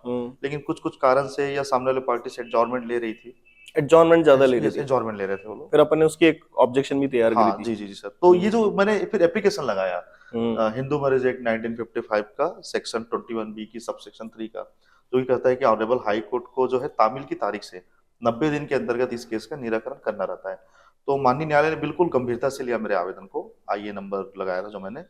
उसके बाद फिर फाइनल हियरिंग पे केस आ गया, तो लगभग सर 12 माह में केस जो मतलब जो है। सही रहेंगे वो आपकी 4-5 महीने के अंदर ही चल पाए, जी जो जी आगे जी पीछे जोड़कर जी अगर जी करें। सर। जी सर। बाकी तो एडजॉर्नमेंट्स में टाइम वेस्ट हुआ। हाँ जी जी जी सर। तो जी आप सर। अपना इस तरह से स्पीडी ट्रायल का भी टाइम बचा सकते हैं, जैसे प्रशांत जी जी ने सर। किया। तो यही वजह है कि ये बहुत फास्ट आए हैं डाइवोर्स लेके, जो अपने आप में एक मिसाल है। आप लोग जबरदस्ती डाइवोर्स को लेके लोगों की बातों पे, कहावतों पे विश्वास कर लेते हैं कि सालों चलता है। अब तो नहीं लगता नहीं आपको? नहीं सर, बिल्कुल नहीं, बिल्कुल। मतलब मैं तो ये कहूंगा सर, बिल्कुल नॉलेज होना चाहिए सर। और मतलब कई बार तो मेरे मन में ये आता है सर कि हाई स्कूल में, हायर सेकेंडरी स्कूल में एक सब्जेक्ट, एक टॉपिक कानून का भी होना चाहिए, लोगों को पता होना चाहिए। मतलब हम इस तरह के बच्चों के लिए ना, 11-12 से लेके कॉलेज तक बच्चों के लिए, उन्होंने हमसे पर्सनली इंटरेस्ट दिखाया। हम्म, जब कई बार सोशली हम मिलते हैं तो उन लोगों को बड़ा शॉकिंग लगता है, और यूथ इस चीज को लेके बड़ा अवेयर है अभी इस वक्त, जैसे सोशल मीडिया में ये अवेयरनेस आ रही है। तो मैं आपको एक अच्छी चीज बताता हूँ, उन्होंने ही हमें ये सब चीज डिजाइन करके की थी, सर आप अलग अलग कॉलेजेस में जाओ। काफी लोगों ने तो कहा कि हम ही आपको प्रमोट कर देंगे, जी जी और वो बहुत इंटरेस्टेड है। वो कहते हैं कि हमें बताओ कैसे रेप होता है, रेप की कंडीशन क्या है, 490 डे का झंझट क्या है, सेक्सुअल हेरेसमेंट को लेके लोगों में बहुत ज्यादा डर है। मगर ऐसा नहीं है कि वो जानते हैं कि अगर कोई हमें समझा देगा सही तरीका तो हम फंसेंगे नहीं। मुझे कितनी ही कॉर्पोरेट, जो लोग कॉर्पोरेट्स में जो लोग काम करते हैं बेंगलुरु वगैरह में, जिन लोगों के ऐसे मैट्रिमोनियल केसेस चल रहे हैं या उनके रेफरेंस हैं, उन्होंने कई बार कहा कि आप हमारे इंस्टीट्यूशंस में आइए, ऑर्गेनाइजेशंस में आइए और अवेयरनेस फैलाइए। जी क्योंकि ज्यादातर जो आ रहे हैं लोग एनजीओज, वो ज्यादातर जो है सूडो फेमिनिज्म वाले लोग आ रहे हैं। मैं फेमिनिज्म को बदनाम नहीं करना चाहता, इसलिए मैं उसके बारे में कोई टारगेटेड बात भी नहीं कर रहा। असल में सूडो फेमिनिस्ट जो होते हैं ना, वो असल में माहौल बनाते हैं लोगों के बीच में भिड़ंत का। और असल में जो फेमिनिस्ट हैं वो सिर्फ प्रोटेक्शन की बात करते हैं, वो इतना ओवर इसके अंदर प्रैक्टिस नहीं डालते। ये लोग क्या करते हैं, तमाशा क्रिएट करते हैं। तो वो लोग वहां जा जाकर ज्यादा माहौल बना रहे हैं, और वो पता नहीं कहाँ के कौन कौन से ज्ञान ला रहे हैं, जो हमको लगता है कि वो इलीगल ज्यादा चीजें समझा रहे हैं, कि कोई किसी पे सिर्फ कंप्लेन के आधार पे केस लगा देता है। अभी हमने बहुत सारे कॉर्पोरेट्स में इस तरह का सोल्यूशन दिया है, तो काफी लोगों में एक कल्चर चल रहा है। तो यही चीज है कि आपकी वाली बात से जो है ना हम लोग मतलब हमें भी लगता है कि बिल्कुल आपकी ये बात जो है ना ये वाकई गंभीर है समाज के लिए। आपका आपका ये सोचना बहुत सही है कि भाई ये जो चीज़ आपने कहा ना कि 11th-12th में लोगों को पता लगना बिल्कुल चाहिए, क्योंकि उस टाइम आदमी या तो अडल्ट हो चुका होता है या होने वाला होता है, और बेचारा वो उसी संकट में घिरने वाला होता है। और जैसे ही अडल्ट होता है, आजकल सबसे ज्यादा प्रॉब्लम ये 18 से लेके 21 साल वाले बच्चों पे झूठे पॉस्को के केस बहुत लग रहे हैं। पूरी जिंदगी बर्बाद हो गई सर। जिंदगी और सोसाइटी हमारी कैसी है, मीडियम क्लास मेंटेलिटी के लोग हैं। जैसे मैंने सर आप ही से सुना कि ऑनरेबल सुप्रीम कोर्ट भी ये कहते हैं कि कानून आपको डराने के लिए नहीं है, आपको अधिकार देने के लिए है। बिल्कुल। और हम जैसे सामान्य व्यक्ति जो डरते ही रह जाते हैं कानून से कि क्या हो, क्योंकि हमको ज्ञान नहीं है। तो मुझे बिल्कुल लगता है सर इसके लिए तो जागरूकता कार्यक्रम चलना ही चाहिए। अभी सुप्रीम कोर्ट ने एक बहुत हम्बल जजमेंट दिया है जी इसके अंदर। क्या हुआ कि एक महिला थी जो डॉग्स वाला जो इशू चला था, तो जी। वो उनके विरोध में केस लड़ रही थी जी। बॉम्बे हाई कोर्ट के अंदर। और ये अभी लेटेस्ट इसी महीने आया है, उसके अंदर उन्होंने जाके ये कह दिया कि साहब आप जो हैं, आप खुद जो हैं, जो लोग डॉग्स के उसमें है, आप उस गैंग के हिस्से हैं। जी माननीय हाई कोर्ट के अंदर ट्रायल कोर्ट के अंदर उन्होंने ये कह दिया था। उसके बाद वो हाई कोर्ट गई, हाई कोर्ट में उसके खिलाफ अपील की कि उन्होंने कहा कि हम आप पे कॉस्ट भी लगाते हैं और 7 दिन की जेल। तब वो मामला खिंचता खिंचता पहुंचा सुप्रीम कोर्ट। सुप्रीम कोर्ट ने इतनी खूबसूरत बात कही, उन्होंने कहा यार हर वक्त हम थ्रेटन करने के लिए नहीं है, करेक्ट। हमें भी बड़प्पन दिखाना चाहिए। आदमी किस वजह से पक कर आया है, किस सिचुएशन में है, कोर्ट में कोई आदमी खुश होकर नहीं आ रहा है। और आप उस वक्त सिर्फ डोमिनेंस क्रिएट नहीं कर सकते, या आप अपनी सिर्फ ये कि मैं जस्टिस के नाम पे लोगों को हम ही हैरेसमेंट देना शुरू कर दें। आप बड़ा दिल दिखाइए ना। ट्रायल कोर्ट्स को इतनी खूबसूरत बात बोली कि आप बड़ा दिल दिखाइए, आप लोगों के साथ कंफर्टेबिलिटी क्रिएट कीजिए। एटलीस्ट वो समाज में खुल के कह सकते हैं कि हाँ भैया I will see you into the court. ये कॉन्फिडेंस होना चाहिए। जब कोर्ट ही इतना डरावना करने लग जाए और कोर्ट ही डिफेंड करने लग जाए छोटी छोटी बातों पे, तो कह दिया कोई बात नहीं, अब शब्द तो नहीं गए, गलत बात थोड़ी सी निकल गई। और फिर उसके अंदर एक बहुत अच्छी चीज डाली कि जो कंटेम्प्ट ऑफ कोर्ट जो लगता है उसके अंदर सेक्शन 14 भी कहता है कि एटलीस्ट उसके कम से कम रिपीटेड अटेम्प्ट तो हो। उसने तो एक बार बोला आपको जी तो आप तो खुद ही उसका वायलेशन कर रहे हो। तो सोचिए कि कितनी सजगता फैला रहा है सुप्रीम कोर्ट। पर लोग बेसिकली क्या है, उस डर को ज्यादा जिंदा रखते हैं। जैसे कि आप भी, जी आपके साथ ये हुआ ही होगा ना बिल्कुल बिल्कुल सर। शुरू में कि यार कोर्ट में हमारे पे कंटेम्प्ट लग जाएगा, हाँ बिल्कुल बिल्कुल। कॉस्ट लग जाएगी। आपकी तरफ से मैंने एक बात सुनी थी सर कि आपने कहा था कि सेक्शन 5 कंटेम्प्ट ऑफ कोर्ट क्या कहता है कि मैं फेयर क्रिटिसिज्म कर सकता हूँ। कोर्ट का तो ये चीजें मैं पढ़ा तो मुझे लगा कि नहीं नहीं, मैं अपना बहस सम्मान पूर्वक और कानून की बातें करते हुए बिल्कुल कर सकता हूँ, उसमें कोई डरने की बात नहीं है। तो वो जी रिकॉल हुआ ना आपको। जी जी सर। तो वो एडवांटेज अब आप कह सकते हो संतुष्टि से कि हाँ मजा आया। हाँ बिल्कुल सर, मतलब एक एक चीज तो है सर, आप जब कोई भी लड़ाई कर रहे हैं, ये लड़ाई ही है ये, तो इसमें अगर आप सही हैं और आपकी विजय होती है तो बिल्कुल खुशी तो होगी, अपार खुशी होगी इंसान को। और खुशी के पीछे बिल्कुल मैं तो आपकी प्रशंसा करते करते कभी नहीं थकने वाला। ये आपका बहुत बड़ा योगदान है सर। देखिए सर, प्रशंसा के लायक है ना कभी भी गुरु नहीं होता, जी सर। सीखने वाला होता है। अर्जुन को चिड़िया की आंख दिखाई देती थी, जी सर। बाकियों को नहीं दिखती थी। शिष्य तो सभी थे। तो ये भी तो देखना पड़ता है कि सीख कर कौन आगे बढ़ रहा है। जी जी इंपॉर्टेंट ये है। अच्छा प्रशांत जी, फाइनली मतलब आपका डिवोर्स हो गया। हाँ सर। ठीक है, तो बाकी आपको नई पारी के लिए शुभकामनाएं, सर थैंक्स सर, मुबारक हो। थैंक्स। आपकी शादी हुई उसके लिए मुझे बहुत दिल से अंदर से खुशी है, क्योंकि अल्टीमेटली आप करे क्या आदमी, ठीक है ना। तो अब जो आपका नई पारी शुरू हुई है, जो नया जीवन साथी है, उनके साथ आप कैसे हैं? हाँ सर, बहुत अच्छा है सर, और बहुत ही प्रसन्नता है, आनंदमय जिंदगी चल रही है सर। और मैं तो कहता हूँ मुझे बहुत अच्छी वाइफ मिली अभी। और बिल्कुल दोनों वक्त घर में पूजा पाठ करती है, मम्मी पापा का सेवा करती है सर। पूजा करने के बाद हम सबका पैर छूती है। मतलब ईश्वर ने अच्छा चीज दिया सर, देर से दिया, विलम्ब से दिया। कहा जाता है सर कि ईश्वर के यहाँ देर है अंधेर नहीं है। तो हम कई बार हमको लगता है कि यार ये सब बातें सिर्फ हमको तसल्ली देने के लिए यहाँ पे, बट सच में चरितार्थ हो तो अच्छा लगता है सर। अभी तो लाइफ बहुत अच्छी चल रही है, और भगवान करे कभी किसी की नजर ना लगे सर, ऐसे अच्छा ही चलता रहे।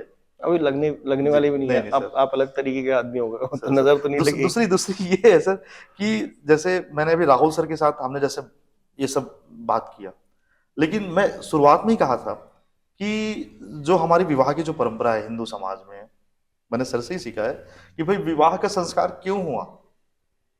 इंसान में एक बायोलॉजिकल डिजायर होता है ना, हर इंसान कहीं ना कहीं वासना के पीछे भागता ही है। तो अगर ये विवाह का संस्कार ना हो तो इंसान पशु जैसा व्यवहार करेगा। आवारापन आ यस। जाएगा, तो भटकन इंसान रहेगी। समाज में मर्यादा में रहे, इसलिए ये संस्कार बना है। और जो सप्तपदी से हमारा हिंदू समाज में जो विवाह होता है, मैं हर किसी को कहूंगा बिल्कुल मतलब इस रिश्ते को अच्छे से बना के रखे, और कभी छूट-मूट बातें अगर हो तो इसको नजरअंदाज कर दे और मिल के रहे। मतलब मैं कभी भी नहीं चाहता किसी का रिश्ता टूटे। चाहे वो पति हो चाहे पत्नी हो। बिल्कुल, क्योंकि सर तकलीफ होती है, दोनों को तकलीफ होती है, बच्चे की परेशानी बढ़ती है, दोनों के परिवार को तकलीफ होती है। तो मैं तो बिल्कुल इस फेवर में हूँ कि किसी को कभी कोर्ट जाने का नौबत ना लगे।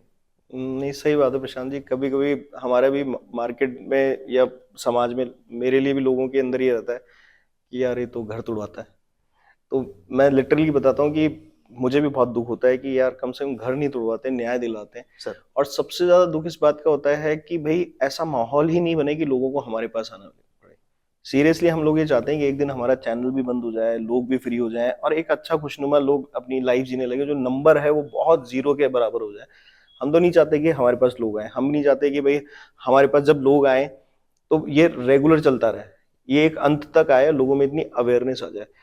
तो दूसरी चीज ये है कि आपके साथ संबंध कैसे है? तो आपने अपने ओवरऑल फैमिली मेंबर्स के साथ बनाया, आपके साथ क्या है कि एक दोस्त मिला रिश्ते के अंदर या एक समझदार इंसान है, जो भी है वो आपकी अपनी डेफिनेशन है, मैं उसको ड्राइव नहीं करना चाहता। सर मतलब बहुत अच्छी पत्नी मिली सर, मतलब मुझे समझती है, मेरा केयर करती है, प्रेम करती है मुझसे। एक अच्छी दोस्त मिली, अच्छी वाइफ मिली, बिल्कुल। मैं तो बहुत खुश हूँ लाइफ से। खाना वाना बनाती है? सर बिल्कुल सर। मतलब कई बार तो ये हो जाता है सर कि मतलब ऐसे अधिकतर केसेस में कि मतलब क्या वाइफ खाना बनाने के लिए आई है। कई बार यही मुद्दे आ जाते हैं, मतलब मुझे ऐसा लगता है कुछ माननीय न्यायालय में कि मुझे खाना बनाने के लिए कहा गया, झाड़ू लगाने के लिए कहा गया, पोछा लगाने के लिए कहा गया, घर संवारने को मतलब एक दूसरे एंगल में ले जा लेते हैं। तो मुझे तो नहीं लगता भाई, मेरे जैसा मिडिल क्लास आदमी कब सदियों से देख रहा है कि घर में कभी नानी संभाली, कभी दादी संभाली घर को, माँ संभाली, फिर पत्नी संभालेगी। तो वो घरेलू कार्य तो मतलब करना पड़ेगा, मतलब जहां तक मैं समझ पा रहा हूँ। नहीं, मैं किसी देखिए को थोप नहीं रहा ये हूँ। लीगली भी इतना ही सही है, क्योंकि जी इस सर। पर बहुत सारे जजमेंट्स भी आए हैं कि कई बार वाइफ ने कहा कि मैं घर का काम नहीं करती थी, तो सिर्फ उसी वजह से डाइवोर्स हुआ है। उसका रीजन ये है कि आप कितनी ही बातें कर लें, जैसे अडल्ट्री को लीगल मानता है कोर्ट, इसी तरह से इस चीज को भी ऑब्वियस मानता है, क्योंकि असल में नेचर ने आदमी को जो है बकायदा उत्पत्ति का साधन माना है, और महिला को नेचर ने केयर, तो ये नेचुरल फॉर्म ऑफ जस्टिस है।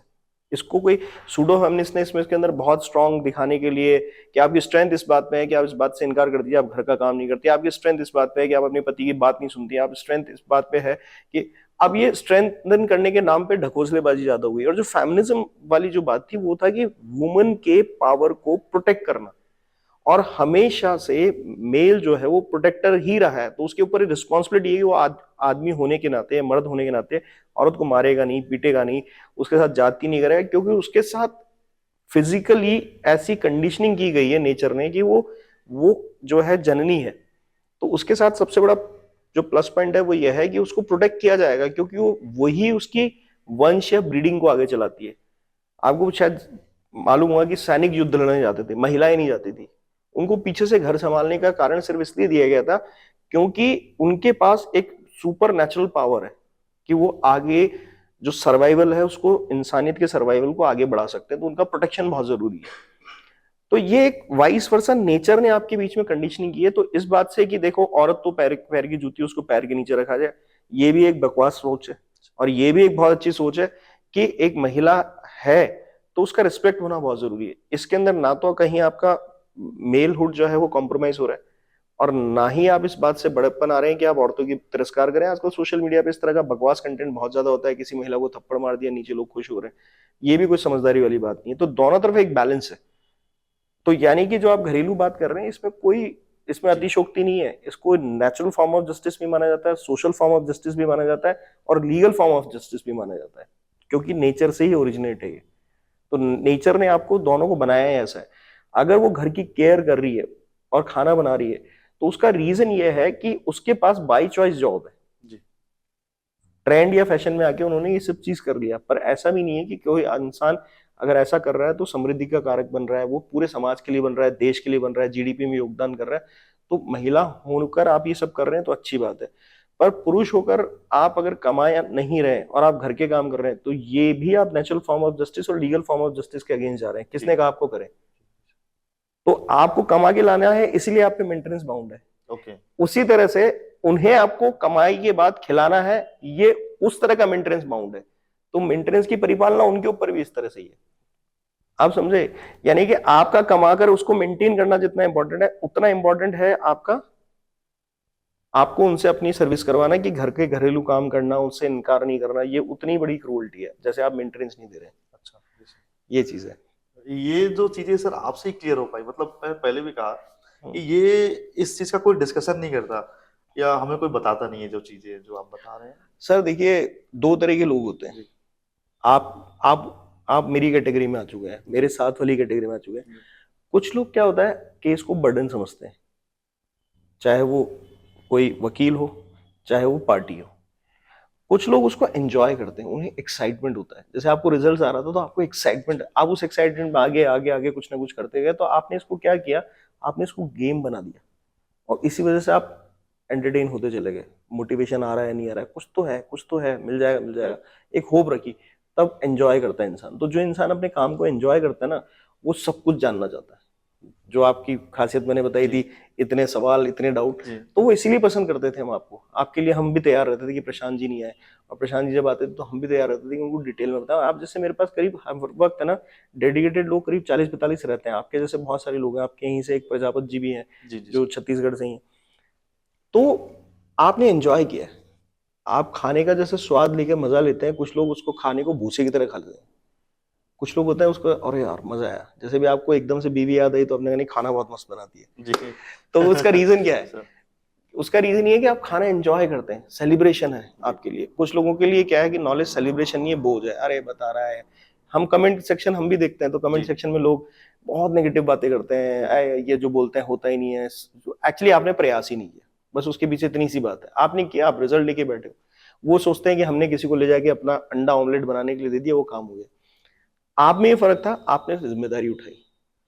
बीइंग अ डॉक्टर जितना बिजी प्रोफेशन आपके पास होता है, मेरे हिसाब से कहीं बैंक या कहीं और सर्विसेज में इतना हाई तौबा नहीं है। आपकी तो एक तरीके से इमरजेंसी जॉब है। बिल्कुल सर, बिल्कुल 24 घंटे में कभी भी कॉल आ जाता है। कभी भी रात की नींद भी पूरी नहीं हो रही है, कभी दिन को भी सोना छुट्टी का भी बड़ा दिक्कत रहता है सर। अभी आप यहाँ भी बड़ी मुश्किल से मैनेज कर पाए। सर तो वजन नहीं फील हो रहा आपको।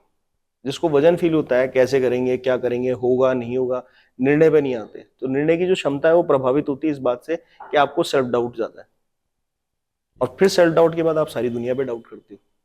तो उन दोनों से आपने ओवरकम किया, तो आपको रिजल्ट आ रहा है कि अरे यार होगी जो देखी जाएगी जी। और वहां से आदमी लेकर आता है रिजल्ट। तो आपके पास ये प्लस पॉइंट है। आपको अपनी नई पारी के लिए शुभकामनाएं।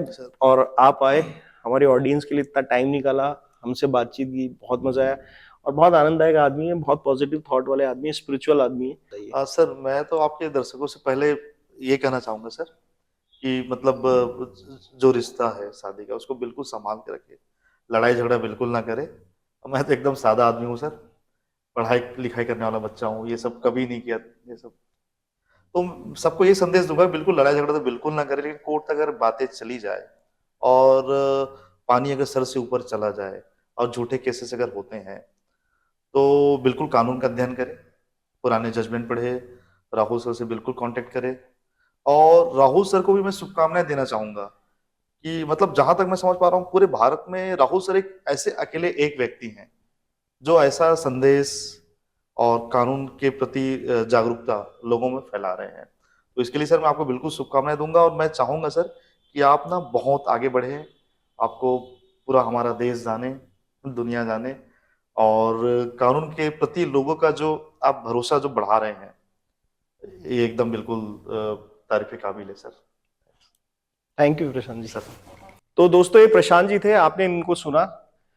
आप अपनी लाइफ का सांचा इनके अनुभवों के अंदर फिट करके, आप जैसे एक आम आदमी जो कॉमन मैन से निकलकर एक स्पेशल है, और स्पेशल नहीं होता कोई भी, सिर्फ इतना सा फर्क है कि आप नहीं जानते। उन्होंने कितना स्ट्रेस दिया, आपने सुना उन्हें कि भाई नॉलेज होना जरूरी है, नॉलेज होना जरूरी है। उन्होंने बिल्कुल प्रैक्टिकल तरीके से आपको एक एक चीज समझाई कि मैंने कोर्ट में जो एडवर्सिटीज फेस की वो नॉलेज के अभाव में की, और जब मैं रिजल्ट लेकर आया तो वहां नॉलेज ही मेरे लिए लीड कर रही थी।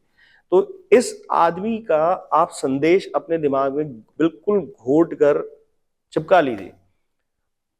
आपको ऐसे और भी बहुत सारे इंस्पिरेशंस इस वीडियो को एक बार, दो बार, तीन बार देखने पे मिलेंगे। इन्होंने भी काफी लोगों के पॉडकास्ट को सीरियसली दिया था। मुद्दे की बात सिर्फ इतनी सी है कि हम ये पॉडकास्ट करते इसलिए हैं कि आपको आपके जैसे आदमी से एक रिजेम्बलेंस क्रिएट हो, एक कॉन्फिडेंस आए कि हाँ ये कर सकते हैं, मैं भी कर सकता हूँ। इन्होंने किया है, क्योंकि जैसा हम बार बार इस बात पे स्ट्रेस दे रहे थे कि हाँ ये आदमी जो है बहुत बिजी रहे हैं, इनका प्रोफेशन बहुत हेक्टिक है, फिर भी इन्होंने इस काम को ना केवल किया, एंजॉय किया। और ऐसा नहीं है, सेल्फ डाउट की स्थिति आप ये मत सोचिए इन जैसे लोगों में भी रहती है, लास्ट तक रहती है, तभी तो बार बार हमसे आगे पूछते हैं, तभी तो उनको सॉल्यूशन देते हैं। पर उसकी क्लैरिटी क्लियर करने की भी हिम्मत दिखाई, ये नहीं कि सेल्फ डाउट किया और फिर वहीं रुक गए। मुद्दे की बात सिर्फ इतनी सी है कि आपको ऐसे लोगों से हमेशा सीखते रहना है। अब अगर आपको इनका ये पॉडकास्ट शानदार लगा, बढ़िया लगा, तो आपको एक बात इतनी सी करनी है कि इस वीडियो को लाइक कीजिएगा, शेयर कीजिएगा। आप ही जैसे कई भाई लोगों के बीच में जो ऐसे ही इनकी तरह इनके अनुभवों का फायदा उठाना चाहते हैं, ज्यादा से ज्यादा लोगों तक, आपके जैसे लोगों तक पहुंचाने की कोशिश कीजिए। क्योंकि इन्होंने ही भी ये पॉडकास्ट इसी वजह से हेल्ड करवाया कि हाँ ये चाहते हैं कि जो अनुभव मेरा रहा, दूर से ही सही, बहुत कम समझ के, जैसे भी अपॉइंटमेंट लेके, जितना हो सका इस पूरे मैटर के अंदर इन्होंने अपने आप को रिजल्ट ओरिएंटेड बनाया। और ये कितनी अच्छी बात है कि एक इंसान का, अगर मैं इसके अंदर अपना श्रेय हटा दूं तो मैं अब 70 से 80% श्रेय इन्हीं को देना चाहता हूं। इसीलिए मैंने इनको एकलव्य कहा, अर्जुन नहीं कहा, क्योंकि वहां अपना परफेक्शन सेल्फ डेवलप किया। मैं इनको राय देके पीछे हट गया, मैं हर वक्त पीछे नहीं खड़ा था। इनको लगता है पीछे खड़ा आदमी हमेशा अपने साथ खड़ा होता है, उसकी परछाई से भी ज्यादा मजबूत, कि परछाई भी अंधेरों में गुम हो जाती है और उस वक्त आदमी को आदमी ही दिखाई देता है अपने रूप में। वीडियो अच्छा लगा, लाइक करें, शेयर करें, सब्सक्राइब करें। धन्यवाद।